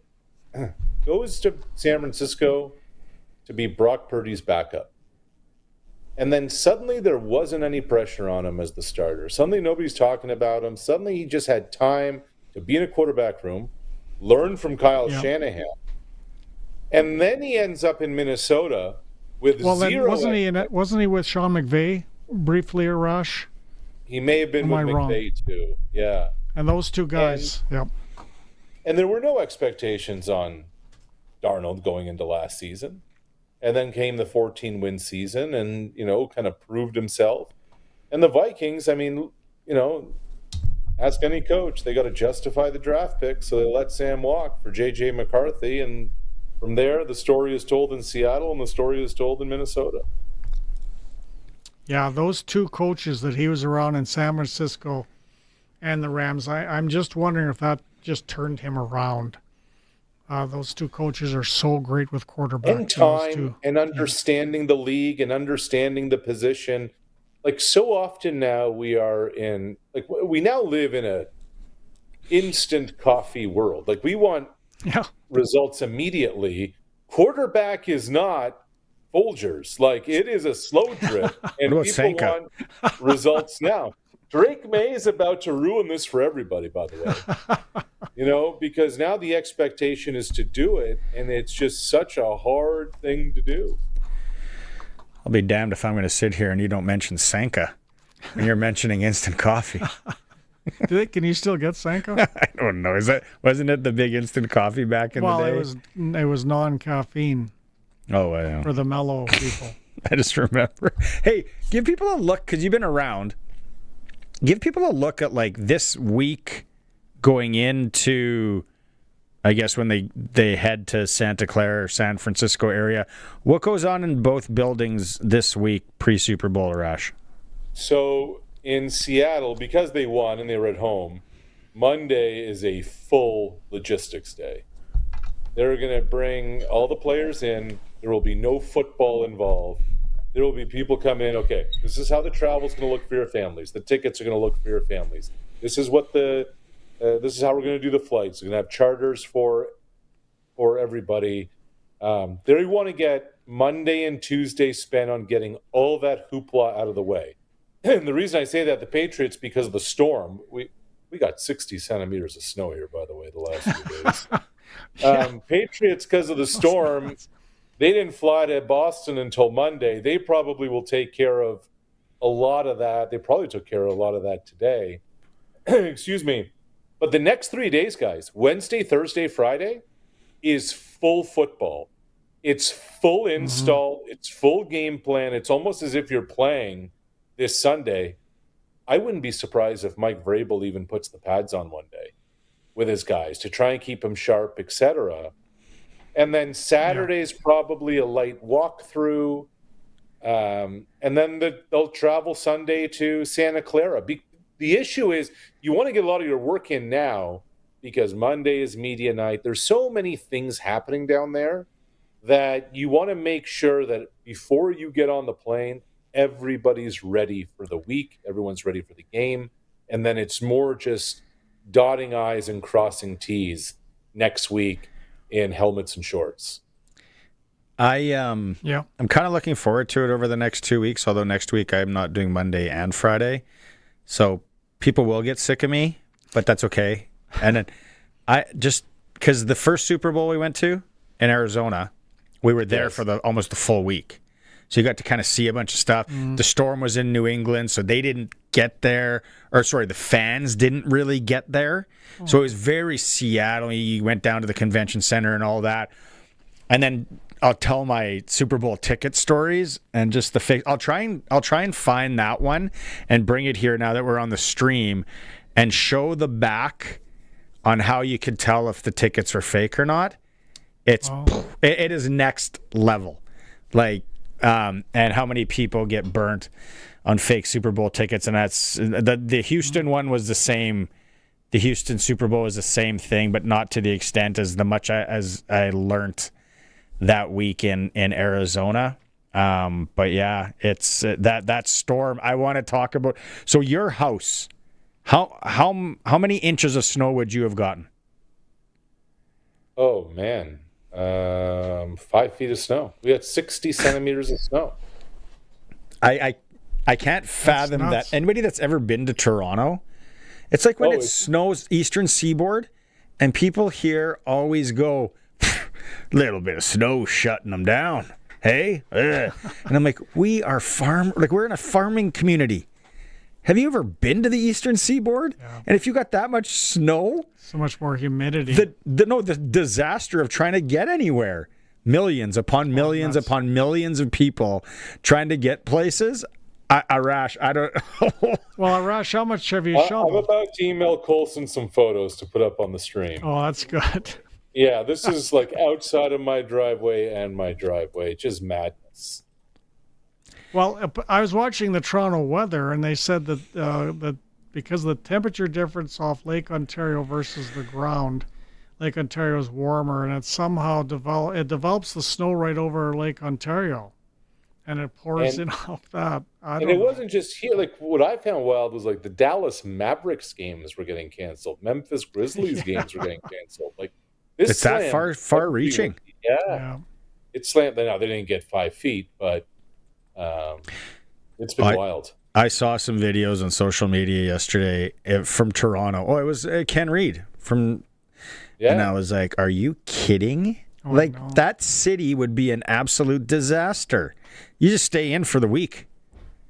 And especially if you're a loud muffler guy and you don't have winter tires and your vehicle's this far off the ground, good luck. Good luck. Is that you? Do you got like a Civic, like lights underneath? I have an loud SUV. Muffler? I have an SUV, but it's staying parked. There's a lot of staying parked today. Okay, I can't. Let's regroup on Thursday. Oh, you got the pictures? Yeah. Give me 1 second. If people are watching the stream, we're going to see Arash's driveway. So there's a before and after photo. Arash getting in very good shape. There's going to be people flying there to throw garbage on your driveway that don't like you. Guys like Jeffrey in Calgary on the YouTube chat. Oh, Jeff. We're talking Blue Jays in October, and he's asking about why I ate the stamps. Oh, wow. Oh, yeah, that's a healthy dump. That's a healthy dump. Now, where's your house? Oh, there it is. Okay. That's what you... Yeah. Oh, wow. You did a really good job, Arash. That's a lot of work. Did you pay someone to do that? Did you do that yourself? There was nothing to do on Monday but that. So... Well, good for you. Got a sweat in. Yeah, it was more than a sweat. That wasn't in one shift. That was a 3-shift operation. You know, you had to take... A few lucky loggers in between. Treat yourself. Afterwards. More, I needed an oxygen tank. We'll send you a Western Pizza wheel if we could. I like it. Okay, talk to you Thursday, bud. All right, boys. See you later. Thanks, Arash.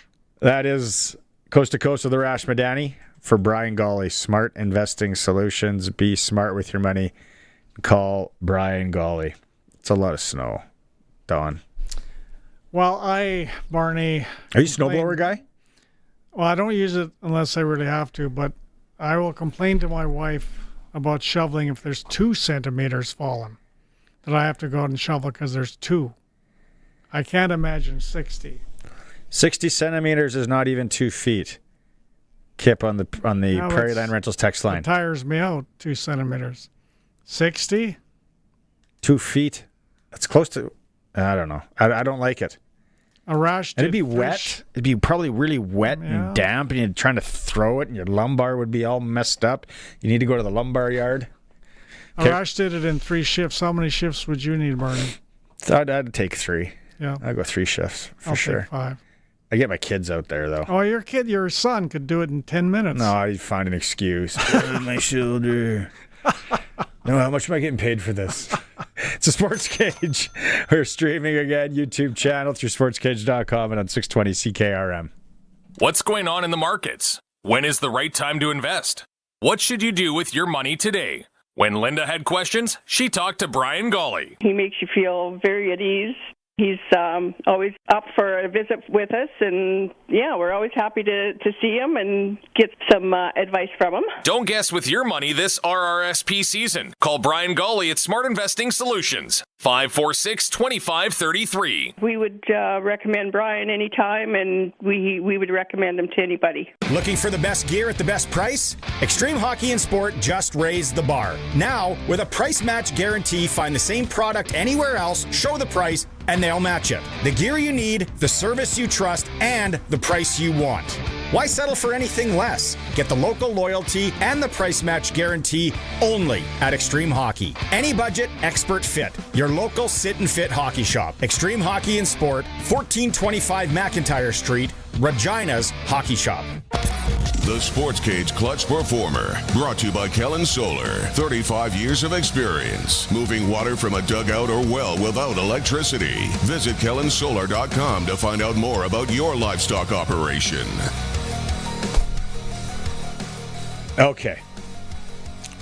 I'm not an Oiler guy. 2 years ago, I was really rooting for him to come back. But if you're an Oiler fan, And you got first time in NHL history that defenseman back-to-back hat tricks.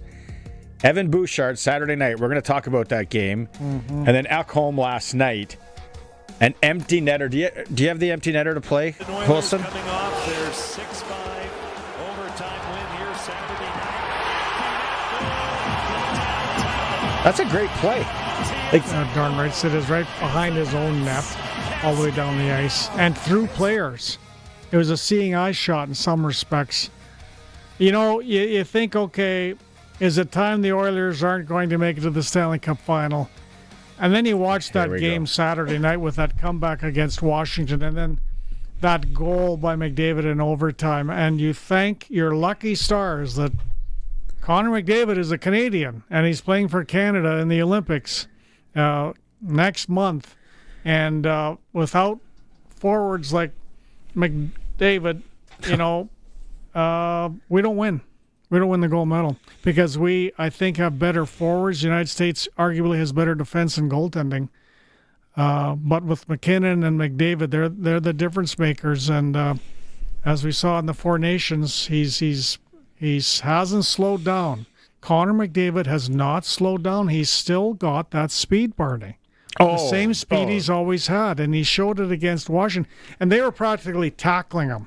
And, you know, he's tougher than what he's ever given credit for. Yeah. He's hacked. He's whacked. He's dragged down. If you want to know what's the problem with the Toronto Maple Leafs are, their stars won't put up with what Connor McDavid puts up with. Really. They won't get into those areas. Connor McDavid will muck and grind. Even though he's not that big or that heavy, he will sacrifice. And don't count them out in the playoffs again because of that attitude. And, you know, even look at a Zach Hyman, who's now back, and, you know, he weighs 220 pounds. Zach Hyman, who guessed it?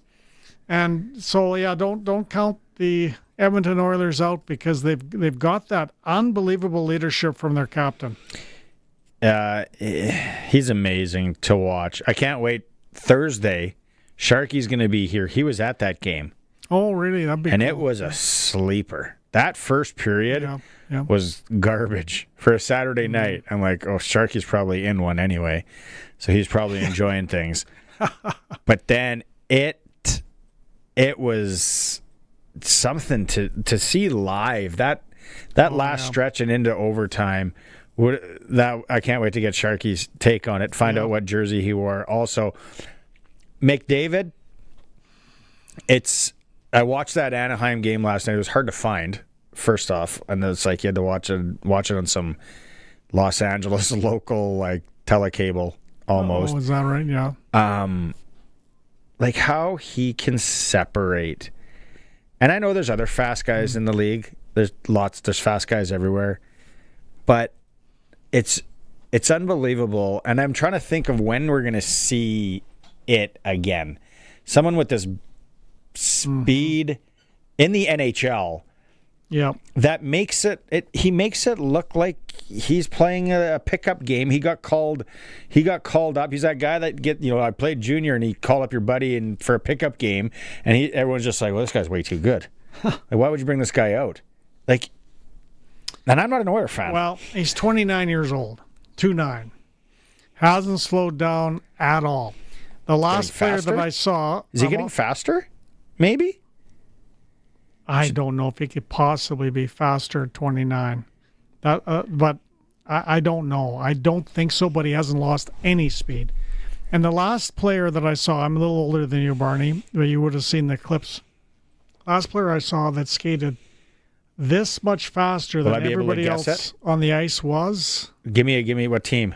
Boston defenseman. Bobby Orr? Yeah. Really? Bobby Orr is the last player that I saw that separated like that. This guy separates so much. He's so much faster than everybody else. And Jean Beliveau, when I got to interview him once back in 1995, he told me that what happened with Orr, two things that he made a comment on. Number one, he'd get mad at his fellow Canadian players because they were so amazed at how fast Orr could skate, they'd just stop and watch him. And number two, he said what happened was he was so fast that guys would just stick their legs out. to try to stop him and have a lot of fouls on him. Is that knocked out his knees? Yeah. Which is awful. But Connor McDavid is, I would say, has been faster longer than Orr. Like by 29, Bobby Orr's knees were shot. They were long gone. And I just hope that nothing like that happens to Connor McDavid. We need him healthy for the Olympics too. What's that? We need him healthy for the Olympics. All these guys. And I know the other thing on Monday too, or not on Monday. The other thing on Saturday night, right after the game, it's like, oh, Evan Bouchard. If anybody's hurt on the back end, is he the guy? And I'm like, please, man, please. But maybe he is. If somebody gets hurt there, is Evan Bouchard the first call on D? You gotta wonder. Like, he's also got a bit of an edge on him. Like, he's not that big, but when they were in the Stanley Cup final against Florida, he really had an edge on him. Physical edge on him for a guy that size. But then you see him sometimes on defense, and you do sort of go, oh my goodness, I don't know. I think it'll just eliminate him, unless they could figure out a way just to play Bouchard in the power play in the Olympics. But the game is too fast, even with the shorter ice. It's too fast. You have to have the 6 defensemen. Old Bouch might be in trouble at the Olympics, I think. Can you imagine if Bouchard could play defense, though? Oh my goodness. Yeah, he'd be like Chris Pronger. I remember that guy shoot the puck, and just mean. But Bouchard is more accurate. He's a very accurate shooter. Got a good shot. If you take a look at the great shooters like Bouchard, Barney. Ray Bourque. Yep. Yeah. When Bouchard is taking a shot, look at his head. His head is up and it's looking at its target. He's never near his stick or the puck. He's looking straight ahead and following through with his eyes the open spot in the net that he sees, like all great shooters. Another shooter like that, Mike Bossy of the Islanders, one of the best I've ever seen, many people have ever seen. He could hit a deck of cards, the top corner. Always eyes up. There's the eye-hand coordination is taken for granted. I know how to hit this puck or shoot this puck really fast. I don't have to look at it. I'm looking at my target, and my follow-through like a golf shot, Barney. My follow-through is through my eyes. That's why I can't golf either. But you don't do the belt buckle or some people say the glove on the golf swing. There's so many stupid rules out there, and you're just like, have you seen? You try to go through your eyes on a golf shot too. Oh man, I'm just trying to. I couldn't do that with a puck or a golf ball. I'm holding on for dear life. Sometimes when that club goes back, I have no idea what's going to happen. It's like a full body dry heave. I don't know where it's going. Thanks for. I think you're a better golfer, I've heard, than you're. Admitting to. Thanks for sticking around and doing everything with Dave today. Yeah, you really helped me out. I'm glad you got out of your meeting okay. I got a headache. That's all I know. Where's that old fashioned?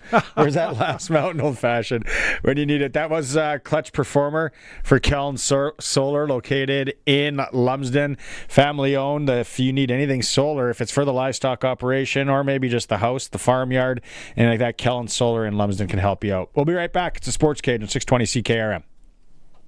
The 4th annual Rough Rider Foundation Winter Classic Hockey Game is back. Join in on Saturday, January 31st, 1 p.m. at Merlis Belcher Place and watch current and former Rough Riders, NHL alumni, and celebrity guests face off on the ice. And the Grey Cup will be there too. Grab your Winter Classic tickets at riders5050.ca. And while you're there, check out the Winter Breakaway 50/50 with awesome prizes including big cash and a trip to see the Blue Jays season opener. The Winter Classic is presented by McDougall Auctioneers.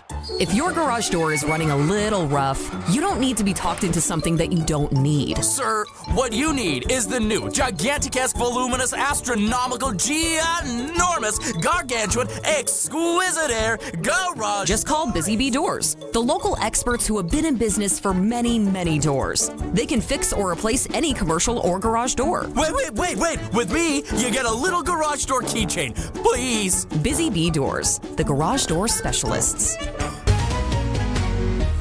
SaskToday.ca is your local news source, proudly serving communities all across Saskatchewan. Sask Today's team of local journalists are on the ground focusing on local topics that matter to you. From agriculture, local community news, sports, and more. Find it all at SaskToday.ca. Sign up for our daily news digest at SaskToday.ca. From Harvard Media, everywhere.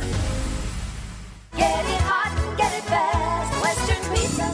After shuttling the kids to hockey, dance, piano, and what was next? Sumo wrestling? The last thing you want to do is cook. Imagine this instead. Piping hot Western pizza loaded with cheese, melty toppings, and that perfect crispy crust ready to hit the table in minutes. No chopping, no stirring, no mess. Just a warm, delicious reward for surviving the day. Western Pizza. Dine in or take out today before your stomach demands its own carpool. And get it hot and get it fast. Western Pizza. This is Sportscage. Be part of the show. Call 936-6262 or toll free 1-866-767-0620. 620 CKRM. I just saw Kipper on the Prairieland Rentals text line. Said, I just said that because Arash said it was about 5 feet of snow. He did. That would have been crazier. 5 feet. Probably drifted up in some areas pretty high. Well, yeah, like his the driveway pictures here. I'll grab those again. The driveway pictures. The drifts on the sides are probably closer to 4 or 5 feet, but. Well, yeah. No, that does. It piled up to 5 feet. Still 2 feet. I still. There's too many people there for it to be crazy. That's for sure. Yeah. You had another story. You had a clutch performer. Yeah. No, I know we had to let Dawn get going there, but Caitlin Laws is doing pretty good at the Scotties right now. She's 6-0. And if you didn't see her shot from her game against Canada here, well, I'll throw it up on the stream for you. But we saw Kelsey Calvert earlier today. She's the best at hits. Here we go. Looking for that angle raise, a double to maybe get 3. Got this, run it back, bang, got it. Oh yes, oh yes, oh yes, you do. To get 3. So, oof. Hits her own rock, runs it across the rings, takes out 2 reds, gets the 3. Yeah, that's a shot. Yeah, and she's 6-0 right now, so leading the pack. And Vic Router calling it like just the best. Oh, so good. Right? It takes me right back to my grandma's house. Yeah, sitting there watching a did Grandma yell at the screen? She's not something bad happen. She's not a yeller at sports. Oh. She'll get upset, especially with the Raptors lately. But she's a Raptors fan. Granny's a baller. Yeah, well, her sports are her thing to keep engaged with her grandkids. So, Raptors sort of follows the NFL, just keeps her eye on it, just to be aware of it. Yeah, but no, curling's her main thing, and we always put curling on when curling's on there. Over for Sunday brunch, those kind of things, So, my late father used to watch curling, and some of the language I heard as a kid, and some of the things, like looking back, whoa, that was something else. Yeah, no, that was a great shot. I wanted to circle back. Dawn had to go on the Ekholm getting a hat trick last night for the Oilers. Back-to-back games, of defensemen getting hat tricks for the Oilers. First time in NHL history. I don't think there would have been a line on that to sprinkle on, but if you could have. On that specifically, no, I don't think so. That was pretty cool. He talks about how he's got younger kids and all that. So after the game, here was his post-game press conference. Maybe a little bit of not as safe as death. You can't play safe, but a little bit more of a sounder, cleaner defensive third period. With that said, you're absolutely right. Like we can run and gun with the best of them. So it's both ways. What's your opinion of that young Anna? I grabbed the wrong part of the clip. Give me 1 second. He talks. I think the first part of the clip is he talks about he's never had a hat trick. He can't remember having a hat trick. I'm sure he did when he was younger, but he doesn't remember having a hat trick. And then he talks about going for the empty net there and where they were in the game, and they were up by a couple. Okay. And then he talks about his kids. Here we go. Thank you. Jealous of Bouchard, so you had to go out there and get a hat trick of your own? Yeah, I guess. Nothing I thought about before, but I guess that's how it turned out. So, yeah, fun moment. That last face-off, too, was up by 2. Up by 1, I'd probably just try to chip it out. But, try to take a look at least at it and see what happens. But fortunate enough to get in there, so... Yeah, cool moment. Evan said that it was his first ever hat trick ever. What about you? Is that your first ever? Oh, probably, as far as I can remember. Yeah, no, I usually not known for my goal scoring ability, so couldn't buy a goal for 20 games and then 3 in 1. So that tells you the story. Were your kids here or up watching the game at home? They were here for warm-ups. I think they were here for the first, so tough luck. I don't know. Maybe my oldest watched it on TV, but I'll have to check with my wife later. The games go pretty late, so they got to get up for school tomorrow, but we'll see the highlights tomorrow. Who would be the most excited of your kids to see that Dad got a hat trick? Probably, I think all of them, but William's older, so he's 7, so he understands it more, obviously, and he will get on the highlights by himself. So I'll say him, but I think all 3. You were saying the other night that you were going to make them watch Bouchard's game. What did you pick up from Bouchard's game? Because it seems like there was something. Yeah, I don't know. It was like you look at the goal. Is that it? Yeah. Okay. That was it. I should have chopped that better for you. That's on me. But anyway, back-to-back hat tricks. What would have been the line on that? What happens? Who's the D-man for the Oilers next game? Under pressure now. Let's go. Yeah, I don't know. Maybe they're turning the corner. I'm not sorry, Calgary fans. I don't know. You might have to go through another year of the Oilers making a run here. They look pretty good. Let's go to break. Come back with the ticker. And give you an update on what happened at the Scotties for Team Saskatchewan. It's Sportscage, streaming through our YouTube channel, sportscage.com. SaskPower is working to improve the power system in your area. In order to do their work safely, they need to shut the power off for rural customers of Fort Sand, Echo Lake, in areas southeast of Merlin Avenue and surrounding communities from 1 p.m. to 4 p.m. on Wednesday, January 28th, weather permitting. Again, the power will be out for 3 hours on Wednesday, January 28th from 1 to 4 p.m. for rural customers of Fort Sand at Echo Lake. For updates on this outage, visit saskpower.com/outages. Out here, business still begins with a conversation, a handshake, a look in the eye, a moment that can change everything. At Canada's Farm Show, Regina, Saskatchewan, presented by Bunge, those moments turn into partnerships that last season after season. Meet the producers planning their next harvest and the companies ready to help them grow. March 17th to 19th at Real District in Regina. Canada's Farm Show, where big deals grow. Visit Canada's Farm Show, reginask.ca today. Co-op has been beside local farmers and ranchers for generations. With Western Canada's largest fuel network and a team of local agronomy experts, Co-op is built to keep your operation moving forward. With deep local knowledge of the factors affecting your farm, we're ready to provide trusted advice in the field and on the ground. Count on Co-op to support your entire operation from season to season. Co-op, here for your farm, here for your family. Visit your Co-op Agro Center to talk to a team member today. It's time for the Sports Ticker, brought to you by Extreme Hockey and Sports, Regina's locally owned one-stop hockey shop. Now with a price match guarantee. 1425 McIntyre Street. All right, fellas, covered it in hour one. Nelson the Combo re-signing with the green and white today. Also news out of the CFL. Nathan Rourke extended through 2028 by the BC Lions. The Scotties, Jolene Campbell falling 10-4 to Canada.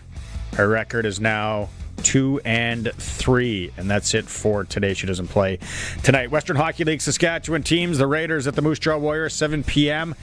At the Temple Garden Center, Saskatoon Blades at the Medicine Hat Tigers tonight. SJ Nipawin welcomes Flin Flon Melfortson.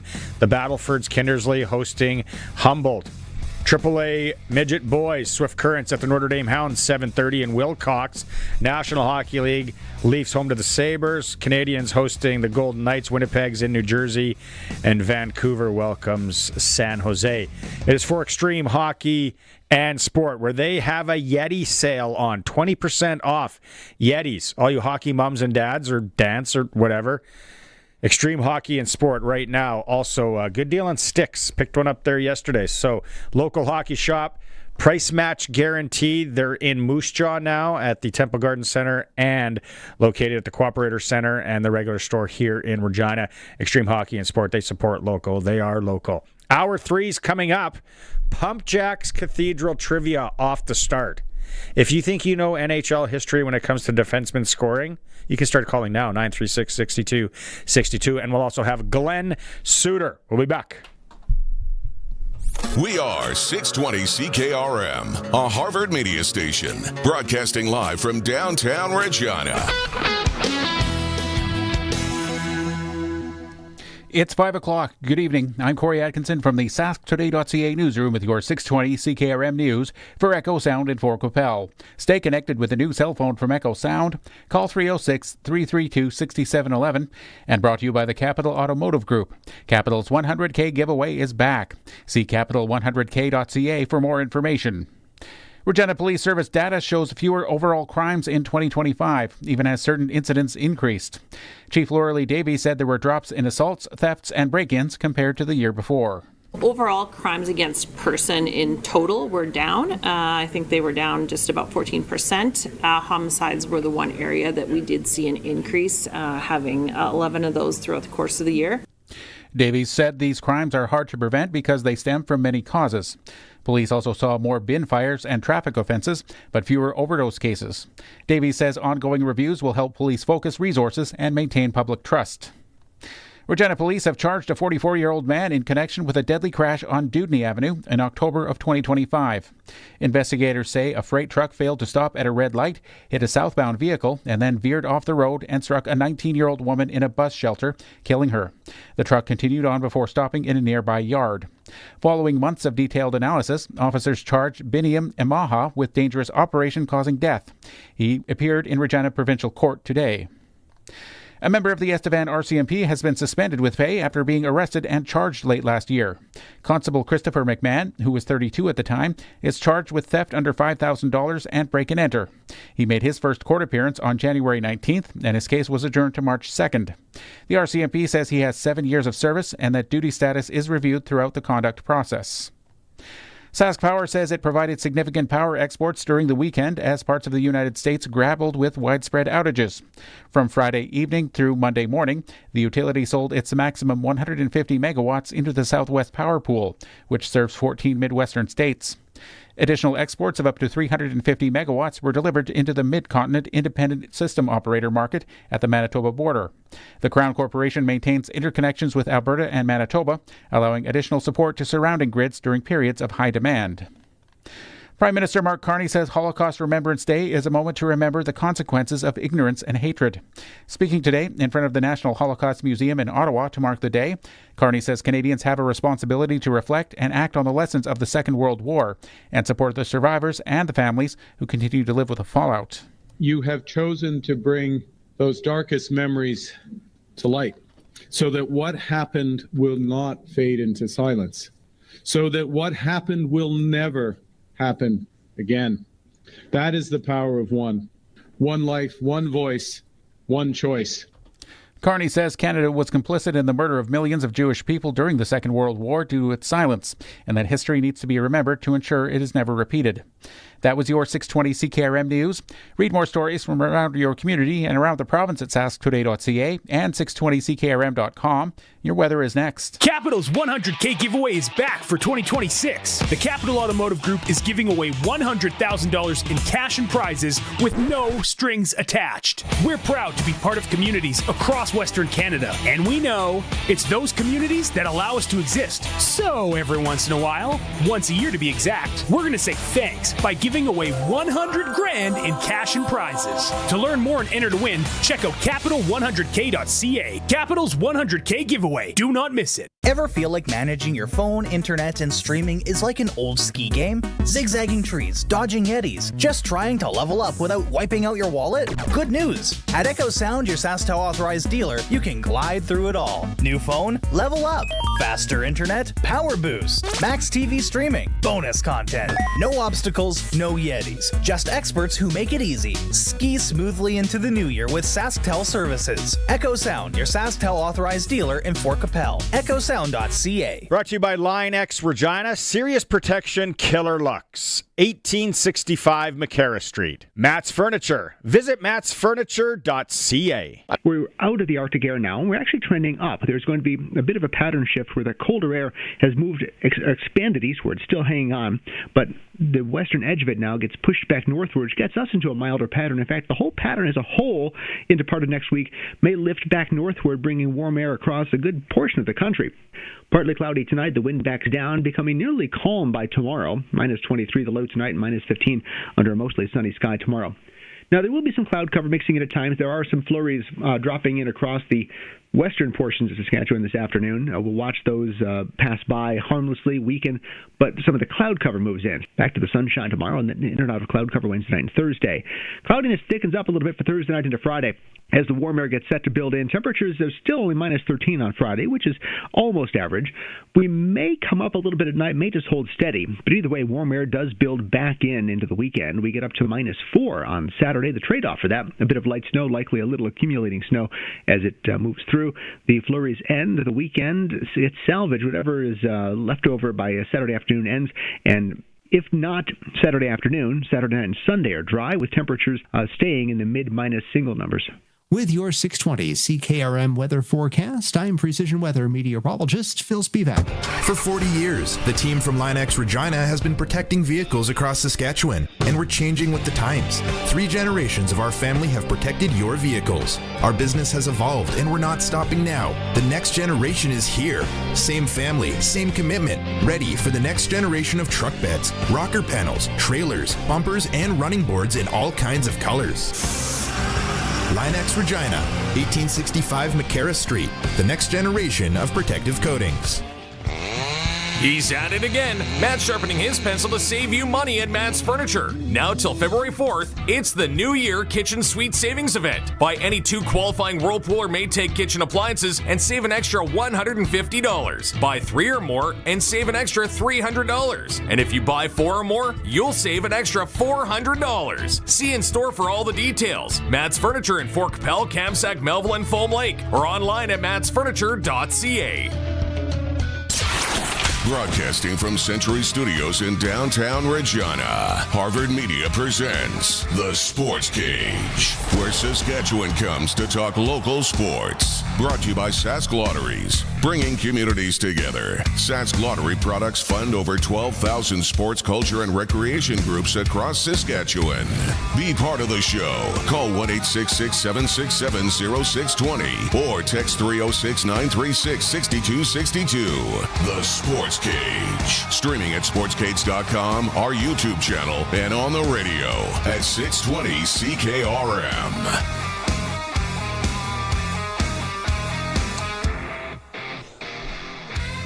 Welcome back to the Sports Cage. On Tuesday, like you said, for Saskatchewan Lotteries, main fundraiser for sport, culture, and recreation in our province. We're doing PumpJacks trivia right now. Okay, let's do it different today. Playing for $50 from PumpJacks. I know a lot of you driving home right now. It's going to be a good time. 936-6262. You got to call in. If you haven't won anything on CKRM in the last 30 days, Colson's got everything there, so don't even try and cheat that system. He's got it all in front of him. We're going to take first caller, Colson. I know we got Glen Suitor coming up in a bit, but let's do it. PumpJacks Cathedral, 13th and Albert. Live music on the weekends. Kids allowed until 8. Draft beer, ribs. Perfect place before and after a game. Pat's game, your kid's game. Dance, recital. whatever, PumpJacks Cathedral. Okay, here's the question today. We're going to do it different. We're going to ask a question and take caller number 1. If you haven't won the last 30 days. On the heels of the Edmonton Oilers having back-to-back hat tricks from defensemen, question is, who is the highest scoring defenseman in NHL history? 936-62-62. Highest scoring defenseman in NHL history. You're playing for $50 at PumpJacks Cathedral. If you don't get it right, then you still get a lunch from PumpJacks Cathedral. Colson's going through all the numbers right now, figuring out who hasn't won in the last 30 days, and if they have. And then he's going to tee it up. While he does that, let's go through. We're going to talk tomorrow about some local sports coming down in and around Regina. Specific hockey game tomorrow night. Don't forget the Saskatchewan Roughrider Foundation Winter Breakaway is on 50-50. Guaranteed $50,000 payout. Guaranteed $50,000 payout. The bonus prize is a Mexico all-inclusive vacation, flights to Cancun, 7 nights at the Paradisias, Playa del Carmen, and the Mayan Riviera, or you can take $6,000 cash. And then they also have the early bird prize of Blue Jay game, the season opener, and a Leafs game. Flights to Toronto, downtown hotel, Rangers, Leafs, Blue Jays Athletics, March 27th, or take $7,000 cash. You got till February 6th for that. So if Riders 50-50, winter breakaway, $50,000 payout. Go to riders5050.ca if you want to play along. Colson, you got a name for me? Yeah. Here it is. We're at PumpJack Cathedral. We got someone on the line. It's time for Sportscage Trivia for PumpJacks. Great food, cold local draft, and a place that feels like home. All right. We got Odin. Odin, are you on the line? Are you there? Yep, I'm here. What are you doing today? Just heading home from work. Okay. $50, PumpJacks Cathedral on the line. You got 10 seconds to answer, but I don't think you're going to take all 10 seconds. Who is the highest scoring defenseman in NHL history, Odin? That Ray Bork. Ding, ding, ding. Correctamundo, sir. 1,579 points over his 22 NHL seasons. Odin, have you been to PumpJacks Cathedral? Not the one in Regina yet. Okay, well, stay on the line. Colson's going to get your information. Thanks for playing. Thanks for calling in. You got 50 beans to PumpJack. And, yeah, you can play again in 30 days. Good job, Odin. There it is. Ray Bork. It's a lot of points. 1,579. Shot in the shootout in Nagano. And legit shot on Hasek. Did he miss? I think he might have missed the net, or Hasek get a piece of it. But yeah, Ray Bork. Great career. Let's get into it with Suits. Is it time? He's there? All right, let's go talk football with Glen Suitor. No intro, I am told. It's press coverage. I love when that happens. Hey, button hooked me. I didn't know.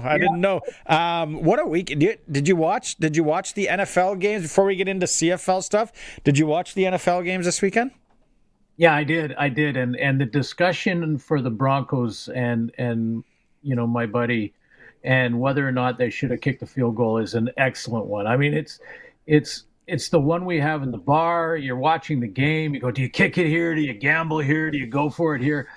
I'll weigh in on that one, and I'm weighing in it based on sort of something that's not measurable, really. But that I think that a lot of coaches and a lot of people sort of forget to add to their equation when they're thinking about whether or not this was a good decision, is the momentum of stacking positive plays, positive outcomes, and continue to stack them, which puts you in a position of control of the game and the opponent in a position of chasing the game. And that's the only reason I would have kicked. I know that, I know that it's so tempting down there. I'm with you on not liking the play call once they did decide, but I would have kicked only because, not the analytics, less on the analytics. I know that they're important too, but not on them. This is not about that. This is about continuing to stack positive plays and positive outcomes, and then you walk away with that extra 3 points, and the Patriots squeeze the stick a little bit tighter, and you're chasing the game from a Patriots point of view now, and the Broncos are in control of it for a while. A lot can happen. That was in the second quarter. The game was nowhere near decided there, but I still would have taken the points in there. If you people and fans have heard me on the air many times say I'm taking the points, and it comes from the ex-player in me on the sideline, watching our offense drive the field and go, well, come on, take the 3 points. Let's take it, even if we're down by 15 or whatever. Take the 3, and it's a positive thing. We'll come out and try to get the 2-and-out stop. Yeah, it's hard. It's hard not to say take the points, but then the other thing going around is, did they know that blizzard was moving in too? Because that weather changes everything. And how many points are points going to be? How valuable are they going to be? I'm of the mindset, and I said this with Arash as well, I don't know if you heard, it's so early in the game. I don't want to say it's a nothing burger, but I'm like, yeah, you're going to be able to make adjustments. The play calls could be different if you're down, if you're up, all that. Yeah. So I just find it is so early in the game. And people are saying it's bravado, and Sean Payton, that's what he was going to do and all that. Playing aggressive is good. You got a quarterback in there, and then it's both sides. And this is the question I want to ask you is, you got a guy that hasn't played a game in 3 years. Mm-hmm. So are you kind of like, well, we got nothing to lose? Well, you do have something to lose, but are you just going to let him sling it? Let's be confident. Let's go and get it. Let's kind of bury him here. Or do you say, hey, buddy, you haven't played in 3 years. We're taking the points when we can get the points. It's tough. It's a great question, and I'm sure Sean Payton had sort of considered all of that. I mean, I guarantee you he knew the weather was coming. I guarantee you that happened. Yeah. If those guys, they know. They'll make calls to the weather station, not rely on apps and things like that. They're calling the professionals on that stuff. And the decision with a young quarterback and stuff, I'm sure that weighed in. I would guess, though, that he wouldn't want to say one way or the other. Like, he's not going to say, listen, you haven't played in a while, we're going to take the points. He's not going to tell him that. I saw a different player after he completed that deep ball early in the game. And he throws this one. Now he's walking with a little swagger, and he's in that huddle. And I thought, okay, he hasn't played in a long time, but and I think who was calling that game? Was it Romo on that one? Romo was on that one, I think. Yeah. Nance. Yeah, and Romo said when you complete a pass like that on a deep ball that early in the game, I don't care how long you've been playing or if you're rusty or whatever, your confidence level goes through the roof. So either way, I don't think Sean Payton wants to talk to his quarterback about his decision on that. He's just, But for me, I'm taking the points because it stacks good plays on the next good play, and it puts 3 points on the board, and it gets the Patriots chasing the game. The other game was an absolute shootout. It was great. And then there's the decision there, too. Do you gamble or kick the field goal?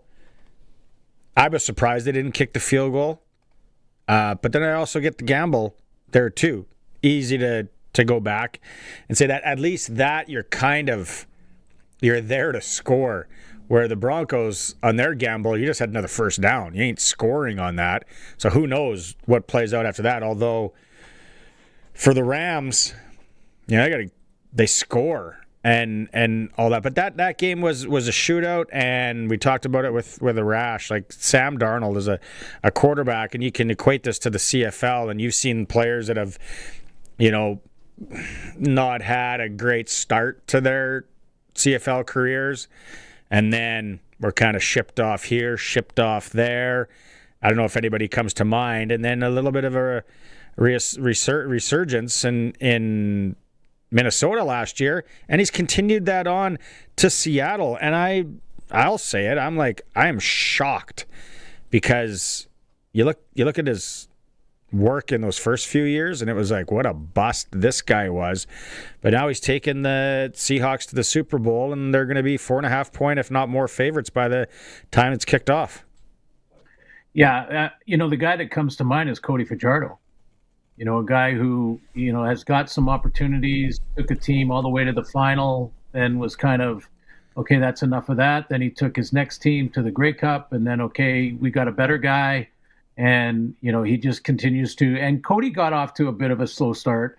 Most quarterbacks do, honestly. Like, the only guy that when he first started in the CFL that was really successful was Ricky Ray, that I can think of. I mean, Doug Flutie took a year. All the Edmonton quarterbacks, whether it was Dunnigan or Tracy Ham or Damon Allen, you could even go back as far as Moon and Wilkie. I mean, you're talking about sort of succession there, not a guy that in game one, in year one, steps on the field and looks good. So, and it also depends on, I heard you guys talk about the confidence from the team and the head coach. I think that's a huge factor, the trust level there.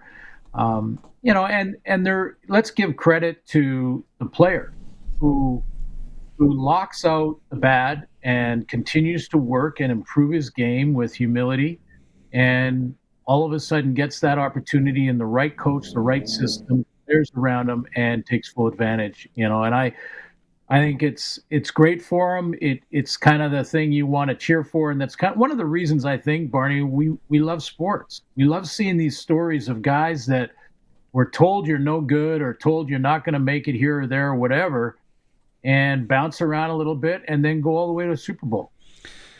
Jeffrey on the text line says Anthony Calvillo. Yeah, that was the guy for him that he remembers not being, having to grind, and KD also as well. Before we get into CFL news, I meant to ask you this last week. When's the last time? Are you still playing men's league hockey? Are you still skating? No, I'm not. I have. You cut out. Can you hear him? I can't hear him. Hold on. Oh, feed left. Maybe I hit a sore spot with Suits asking about his hockey career. Ask him if he's still skating. He just killed the feed. He's like, "What kind? You're asking me tough questions here." He got it. He got into it. Is he back? Not yet. Okay, well, we're going to get him back here. I'm like, Suits. He pulled his internet cable out. You froze on me. I thought maybe I hit a sore spot asking you about your hockey if you're still skating, but you started you're saying no, and then you cut out. So you're not skating anymore. No, well, I traded in my skates and stick for a fishing rod, and my spare time now, that's mostly what I'm doing. Not necessarily in the winter, but I haven't really got into since the pandemic. Really, we had a team, Barney, that was the best beer league team you could be around. Like, just guys that you love to go to the locker room. Nobody wants to leave on the Tuesday night at the 10 o'clock start or whatever. And now it's 2 a.m. Most of them have to work, and we're still sitting in the locker room. There is nothing like that, and there's nothing like the taste of a beer, and really win or lose, but the taste of a beer after a game in the room with your guys. I don't know, man. I miss it a ton. Because I was going to ask you, why aren't you suiting up in the Winter Classic this weekend in Saskatoon? But then I guess that makes sense. You're not playing anymore. Because I was like, well, for sure, you get Suits out there banging and crashing, standing in front of the net, causing havoc. Okay, so you cleared that up. Nathan Rourke till 2028, BC Lions. It was announced this afternoon. That just makes sense. I don't think you're catching anybody by surprise. And some people are going to say, well, he's here now. He's never going to explore the NFL again. Well, if the NFL comes knocking and it's actually a position to be like, hey, you're going to come and play, Nathan might go again. But regardless, he's locked for a long time. I think the bigger question for me is, when do we see his brother here? Well, yeah. I mean, he's got to get it in his own mind to say, I've exhausted my opportunities or my chances down here. Maybe I'll get another one at the other end, like after 4 or 5 years in Canada. But then his brother is going to have to come up and make the team and become a starter and earn the respect of his teammates like he would down there as well. And for Nathan, this kind of leads to the discussion on these longer term contracts. And I know now because of Austin Max being released in Montreal, the receiver, and after signing a 3-year deal, and, a lot of people on social media right now are saying, this is the problem with the league and this is why players don't want to, get settled in a city, bring their family and all that kind of things. This is pro football, and both sides of the equation needs to be discussed here.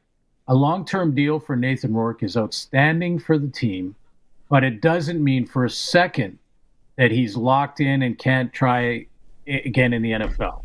Like, he'll have that clause in the contract. They all do. So it doesn't matter where he is in his contract. If the NFL comes and puts some real money on the table, because until they put real money on the table, they're not completely, look at you. They're not completely serious. They're bringing you down as an arm. Maybe they'll take a look, but unless they put some money on the table, like big money, I don't think Nathan's going anywhere. And the Lions have locked him up so that he doesn't get into any sort of free agent issue in Canada. Yeah. Yeah, which wouldn't happen, but you know what I'm saying. Yeah. But again, these long-term deals, like, people saying Austin Mack, and let me just play devil's advocate for a second and talk about the club side of that discussion. Austin Mack was great in 23. Last year, not as good a season. He was injured part of it, and that was an issue for him. But, it's like the money being spent, the team has to look at it and say, yeah, whether there's a signing bonus due or not, they have to say, are we going to look at this guy at, let's say, $200,000 a year, or can we get the same production out of someone? That's just the game. I mean, that's pro football. I mean, if you can get better production out of a guy that, and they may know more about the injury than any of us know as well, or more about those, his physical side of his game than us do. So there's two sides to this equation. It is unfortunate. I'd love to see players stay in the city and be marketed and buy a house and, make it their homes. And that's ideal when it happens. But it's pro football, and, you have to bring in the best players you can and balance it. Having said that, boy, there's a lot of big-time receivers in the free agent list right now. Okay. I wonder if Riders will go after any of them. Ooh, here we go. Let's stir the pot. Well, where's a good... if we're playing kind of fantasy football here, or, video game, Stratomatic, whatever, where's the most logical landing spot for Mac as far as you're concerned, Glenn? Well, if he's moved his family to Montreal, which I read, and he wants to stay in the East, Ottawa, then you're looking at sort of, and again, if it depends on where his family is down south as well, like where's his parents and whether they're still here, I don't know, but I think there's that angle to it. But it's appealing to come to a championship team. There's 6 guys. There's 6 guys that, when I checked this morning, are still free agents as of the free agent deal in February. And these are all received: Austin Mack, Tim White, Braylon Addison, Dalton Schoen, Eric Wheatfall, and Dom Rhymes. Those 6 guys. There's. I mean, if I look at those guys, I mean, probably some of them, maybe most of them, signed back with their teams. Like Dalton Schoen, probably back with the Bombers, although he's had a couple of injuries now that you wonder about. But the guy that jumps off the page to me there for a possible Rider resurgence would be Tim White. I mean, something happened in Hamilton where he became kind of inconsistent. And when he wasn't being consistent on the field, he was still accumulating over 1,000 yards. In years where we were describing it as he's having another off year. He's a 1,000-yard guy, perennial 1,000-yard guy with the potential of being a 1,700, 1,800-yard guy.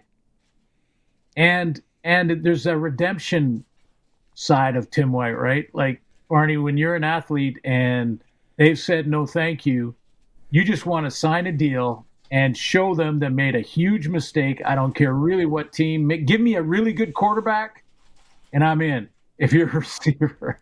Shove it up. Yeah, I totally get that. No, I just don't. I don't know. I would like to know what's going on with Tommy Neild. Yeah.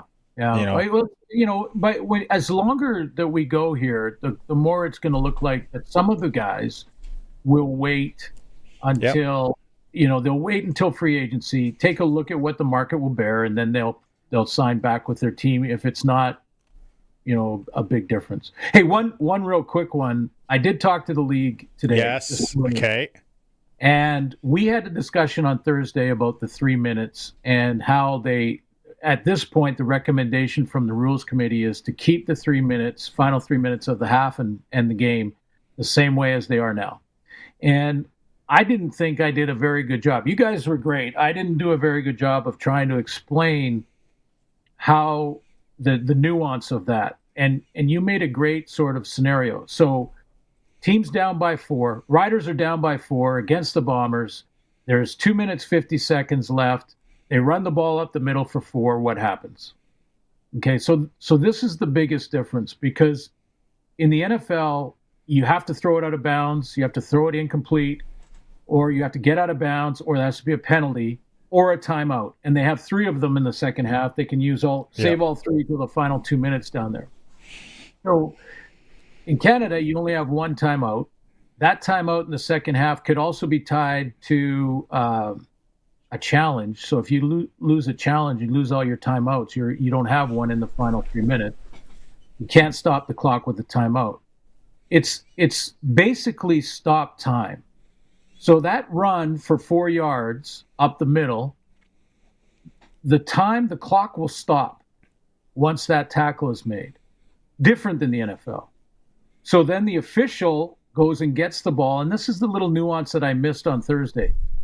The official will go get the ball, place it, and then when he blows the whistle, they start the clock again. But that gives the team that's behind with the football a chance to rally, get up at the line of scrimmage with their play called on the line, and really not lose any time.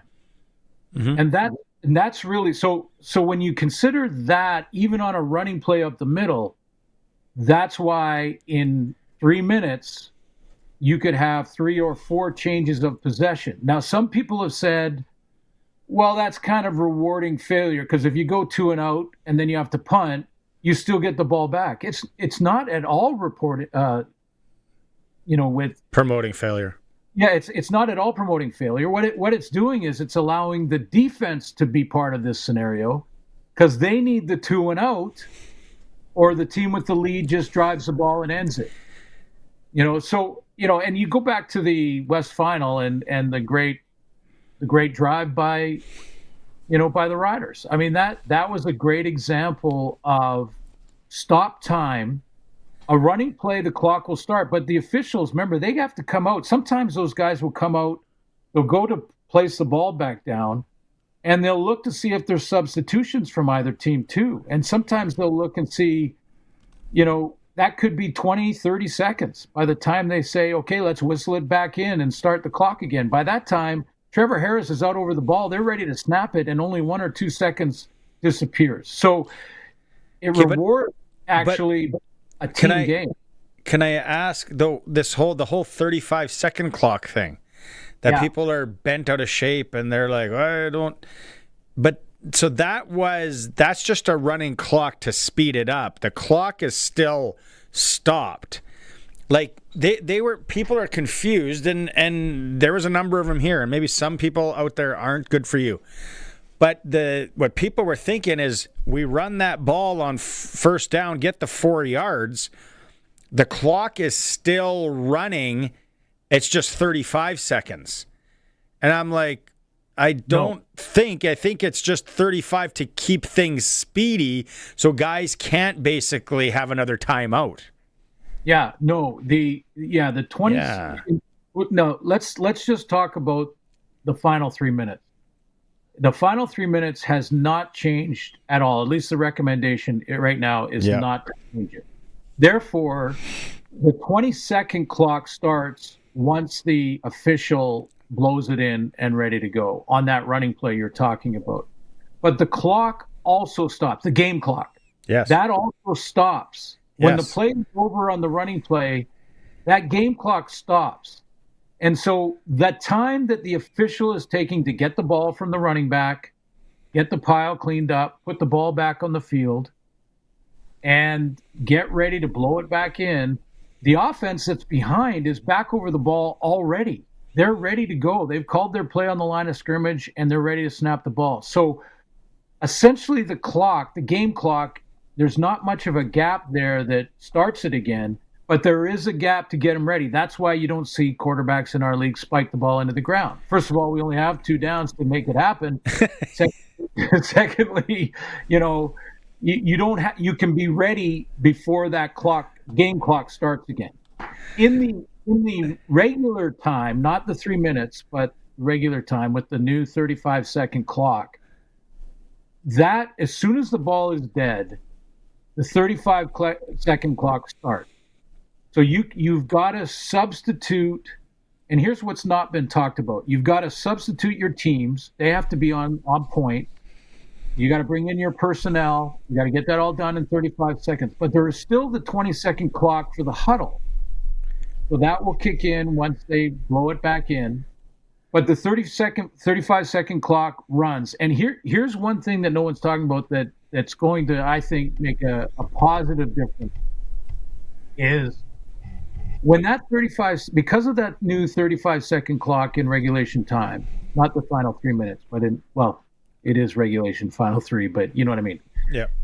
In the regular time, right now the replay center is constantly communicating with the on-field officials. And part of the reason for the delays in games and why that Stuart Johnston wants better game flow is because they are taking a different amount of time to blow the play back in. They're allowing teams to substitute. And occasionally, and actually it's becoming more and more common, the replay center will talk to the head ref. So he won't blow it in yet. He'll wait.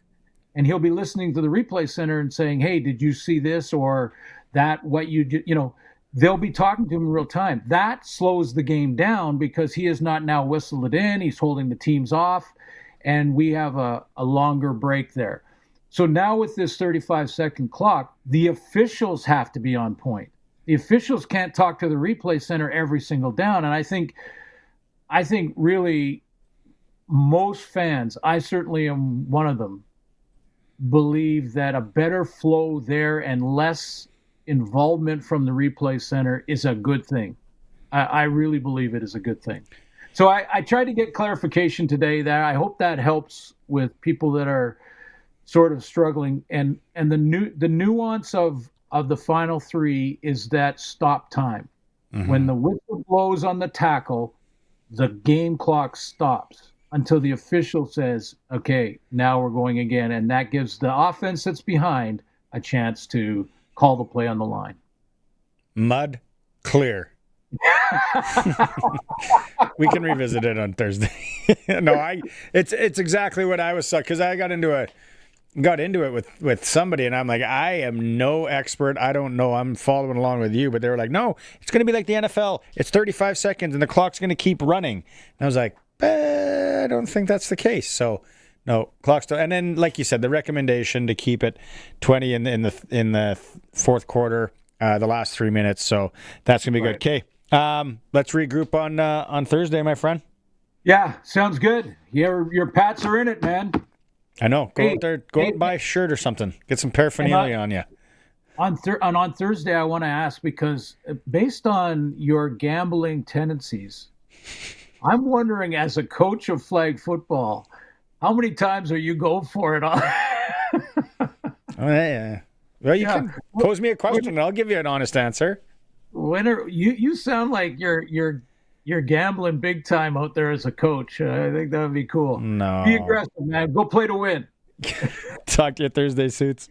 There it is. Press coverage with Glen Suitor here on the Sports Cage. Again, trivia. Congratulations to Odin. Oh, no, Noten Day. That was from Kids in the Hall. He won that. That was a long segment we just did, Colson. Let's take a break. We'll be right back. It's the Sports Cage, streaming through sportscage.com.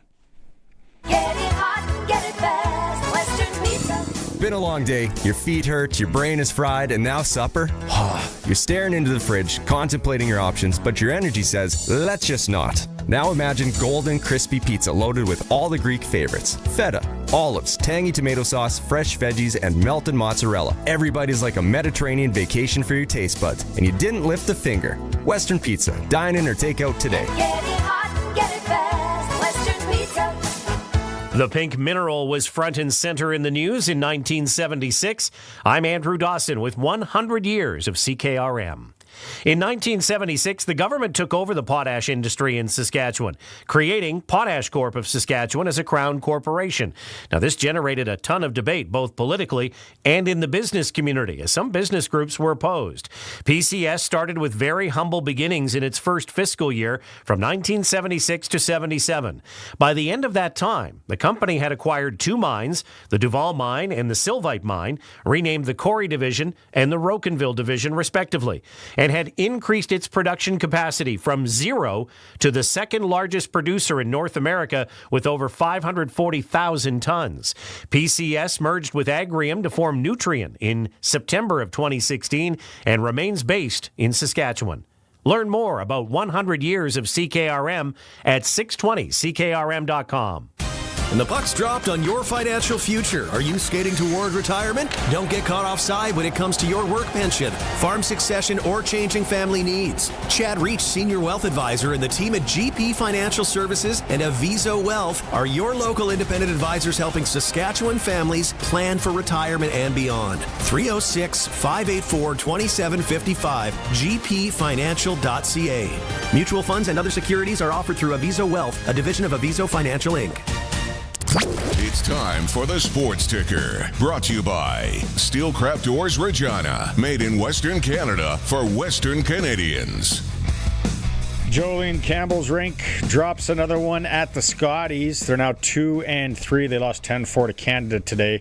Their day is done. CFL news, the Riders re-signed Nelson Lacombo. Also, British Columbia Lions re-signing Nathan Rourke till 2028. Probably not a bad play on their part. Hockey. Saskatchewan teams in the dub. Prince Albert's at Moose Jaw down the road. Temple Garden Center, 7 p.m. puck drop. The Blades are in Medicine Hat to take on the Tigers. SJ Nipawin welcomes Flin Flon. Melfort travels to the Battlefords. Kindersley home to the Humboldt Broncos. AAA Midget Boys in Notre Dame, 7:30.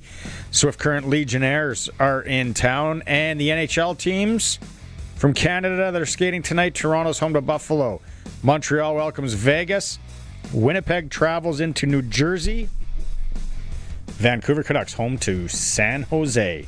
Sports Ticker is for Regina Steelcraft Doors. Made in Western Canada for Western Canada. Regina Steelcraft Doors. Okay, we, Colson didn't talk. I was in hour one. Thanks again to Dave Thomas and the professor who took care of hour number one. Wall-to-wall rider talk, you told me it was. Yeah, that's a good summary right there. Okay, so they haven't talked about Shedeur Sanders is going to play in the Pro Bowl flag football thing? I don't know what's going on with that. Yeah, for those... Was he even a starter? Like, how many games did he start this year? Started a few. Hold on. I think I sent myself something on this. But I was like, how desperate are they getting for quarterbacks, which I guess, right? A guy's grinded all season, especially the teams that you've been out for a while. You probably just want to kick back and relax. It's like, oh, I got to go. Like, what? It depends what the paycheck is, I guess, too. Yeah. Money talks. I don't remember. This isn't the graphic that I found earlier, but a lot of people were saying, so why is Suitor going and not Trevor Lawrence? Because Trevor Lawrence played the whole season. Heck, throw Trevor Harrison. Fair enough. Like, Suitor started like 4, 5, 6 games, I think. Yeah. Lawrence played the full season, and apparently was also top 3 in MVP voting, which I didn't know that at all, but it was because it was mostly a 2-horse race. So sounds odd. Either way, yeah, it sounds like something weird going on here. And then the Cleveland Browns, speaking of Cleveland, their coaching, their hiring pool is dwindling. Guys are pulling out of that and being like, peace out. No, it's like coaching in the NFL is a sweet gig for anybody that's in that, and you want to better yourself and say you coached and make the money and all. But then these guys, and there's guys backing out that really aren't big names. It's like, how dysfunctional is your organization when you daily have people back? How many are in the race now? Because I was in the meeting. I didn't check a lot of social media today on it. But I was like the Cleveland Browns job is it's like your buddy asking you to help move. No. I don't want that gig. From what I'm seeing about 2 hours ago, it's not official yet, but the breaking news is that they're tapping Nate Scheelhaas, who is the passing game coordinator for the Rams, to be their head coach. Yeah, Nate's got 24 hours to pull shoot on that. Pittsburgh, I know a few Pittsburgh Steeler fans. Mike McCarthy. Well, he's a hometown Pittsburgh boy. Did you know that? Yeah, very offensive. I wonder where that leaves Aaron Rodgers. Start thinking. He's more offensive side of things than Tomlin was, but I'm like, I don't know if I knew he was from actual Pittsburgh, though. I thought he was. Hold on. Joe Brady, hired in Buffalo. I like that. I like them going with Brady. I don't know if Brian Debo said no thanks as well. No one's as dysfunctional as the Browns, though, after the last few days, I don't think. Who wants to coach the Browns? Nobody. Yeah. Well, when you start tapping the passing game coordinator of other teams, you're starting to get low on the totem pole. Bills fans got to be happy with Brady, though. Yeah, keeping the guy who knows Josh around, which means I think Josh had some say in it. For sure he does. Yeah. Like, yeah, if you were even thinking about a guy that Josh didn't like, yeah. No, so it just interests Shadir Sanders, Pro Bowl. I don't even know what they're doing. Speaking of like skills competition thing, the Pats tonight have their skills comp at the Brandt Center, which will be a lot of fun. I don't know, I'll just pull it up here what time it starts. But it's a chance, especially if you got young kids and they're hockey fans and they're fans of the Pats. Great to go to. I think it's for charity. Yeah. Do you have it up there? The details? Just got to it, but it's a full article, so.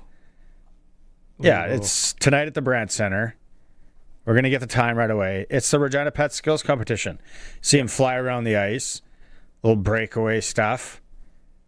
I don't know, maybe some of the staff will get in on it. That'd be fun. 6 p.m. to 8 p.m. Oh, shoot. She starts right away? In 10 minutes. Maybe some of you are heading down there. Yeah. And what's the fee? Season ticket holders, free admission, $10 general admission, or $5 admission with a donation to Sophia House. There you go. Tonight. Starts at 10 minutes. They are also accepting donation items, non-perishable food items, grocery store gift cards. Tegan would probably be in the stands doing her thing. I believe she is. She should get the blades on and go out. Get out there. Do some Dante versus Tegan. race. Oh, that'd be fun. It's actually really interesting. If they both, who would win that? Yeah, Does Dante skate? Fastest skater, hardest shot, most accurate shooter, stick handling, shootout competition, relay race, and one-timer challenge are the events. One-timer challenge. They're going to blow through some $400 sticks. One-timer challenge. Don't be taking one-timers. Those expensive sticks. Get some wood ones out. All that. SJHL report is coming up on Thursday. It's brought to you by Chad Reach, Senior Wealth Advisor for GP Financial and Avisa Wealth. Employee plans might not be right for you. You might want a second opinion. You can call Chad and his team or visit gpfinancial.ca. Mentioned the games tonight in the SJ. Flin Flons at Nipawin, Melford at the Battlefords, and Humboldt at Kindersley. The weather's kind of breaking here. It's been a long stretch for bussies, bus drivers, anybody working outside. Obviously, I don't have to tell you, but it's good that somewhat going to get warmer here for the traveling. Western Hockey League, we mentioned the Regina Pats are in action. Moose Jaw also at home, 7 p.m. to Prince Albert. Raiders are a good hockey team. If you're in the area, you might want to watch that. They're number one in the CHL now. Yeah. Saskatoon is at Medicine Hat. That's a test for Saskatoon.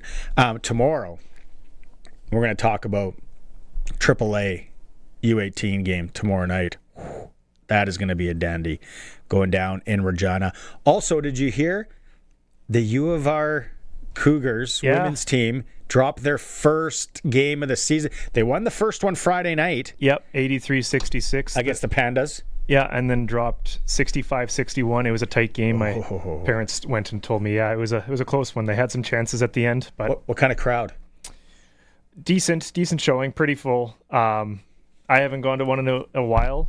They used to take us when we were younger, but usually you get somewhere between 50 to 2/3, 50 to 60. We're hoping to speak to a member of the University of Regina Cougars women's basketball team because they got a big set this weekend against the Huskies, and the Huskies are like undefeated. Yeah, in Saskatoon for the first one on the 29th. That would be Thursday. Thursday night affair. Yeah, Thursday night in Saskatoon, and then Saturday night here. So regardless of how the first one goes, it's still going to be an exciting game, that second one. So y'all should show up. Let's go to break. We'll come back with Sprinkle of the Day and wrap it up. If you got any sprinkles that you're thinking of, 936-6262, Prairie Land Rentals text line. We'll be right back.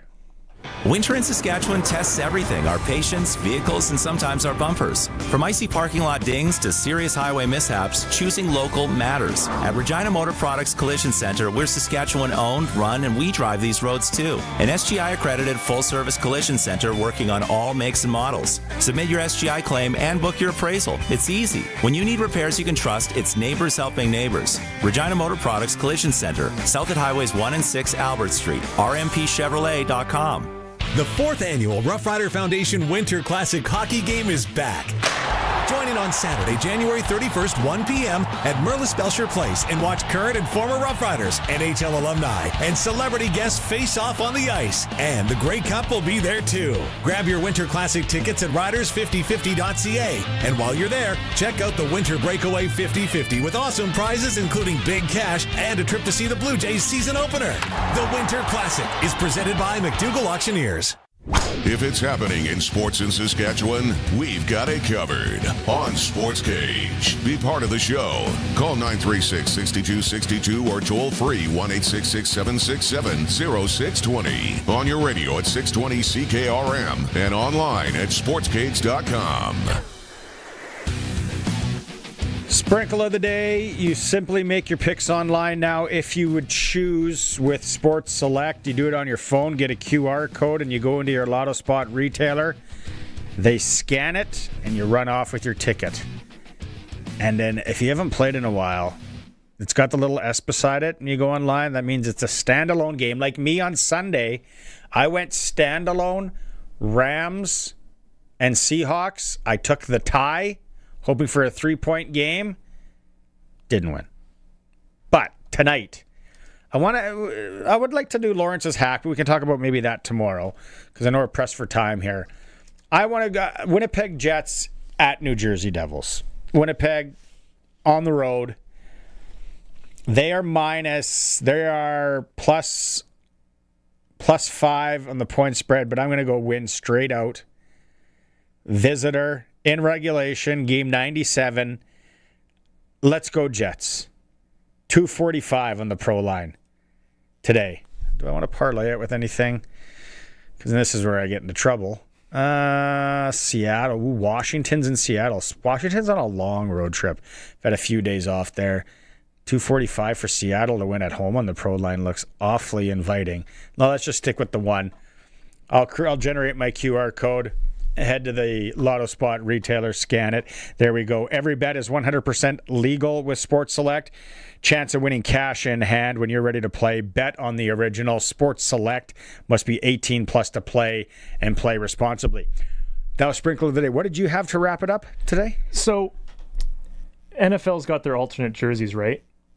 And all I've been seeing with this Super Bowl matchup is people going, can the NFL please let them wear their retros? The Seahawks retros and the Patriots retros. And I'm like, that would actually be really fun. Is the NFL going to do it? No. But that'd be a good matchup there if you ask me. So I wonder how that all works. Like at the NFL, if the Patriots said we're wearing Pat Patriot, those are so good looking. The Seahawk ones, man, whatever. They're all right. Reminds me of Tecmo Bowl. Fair enough.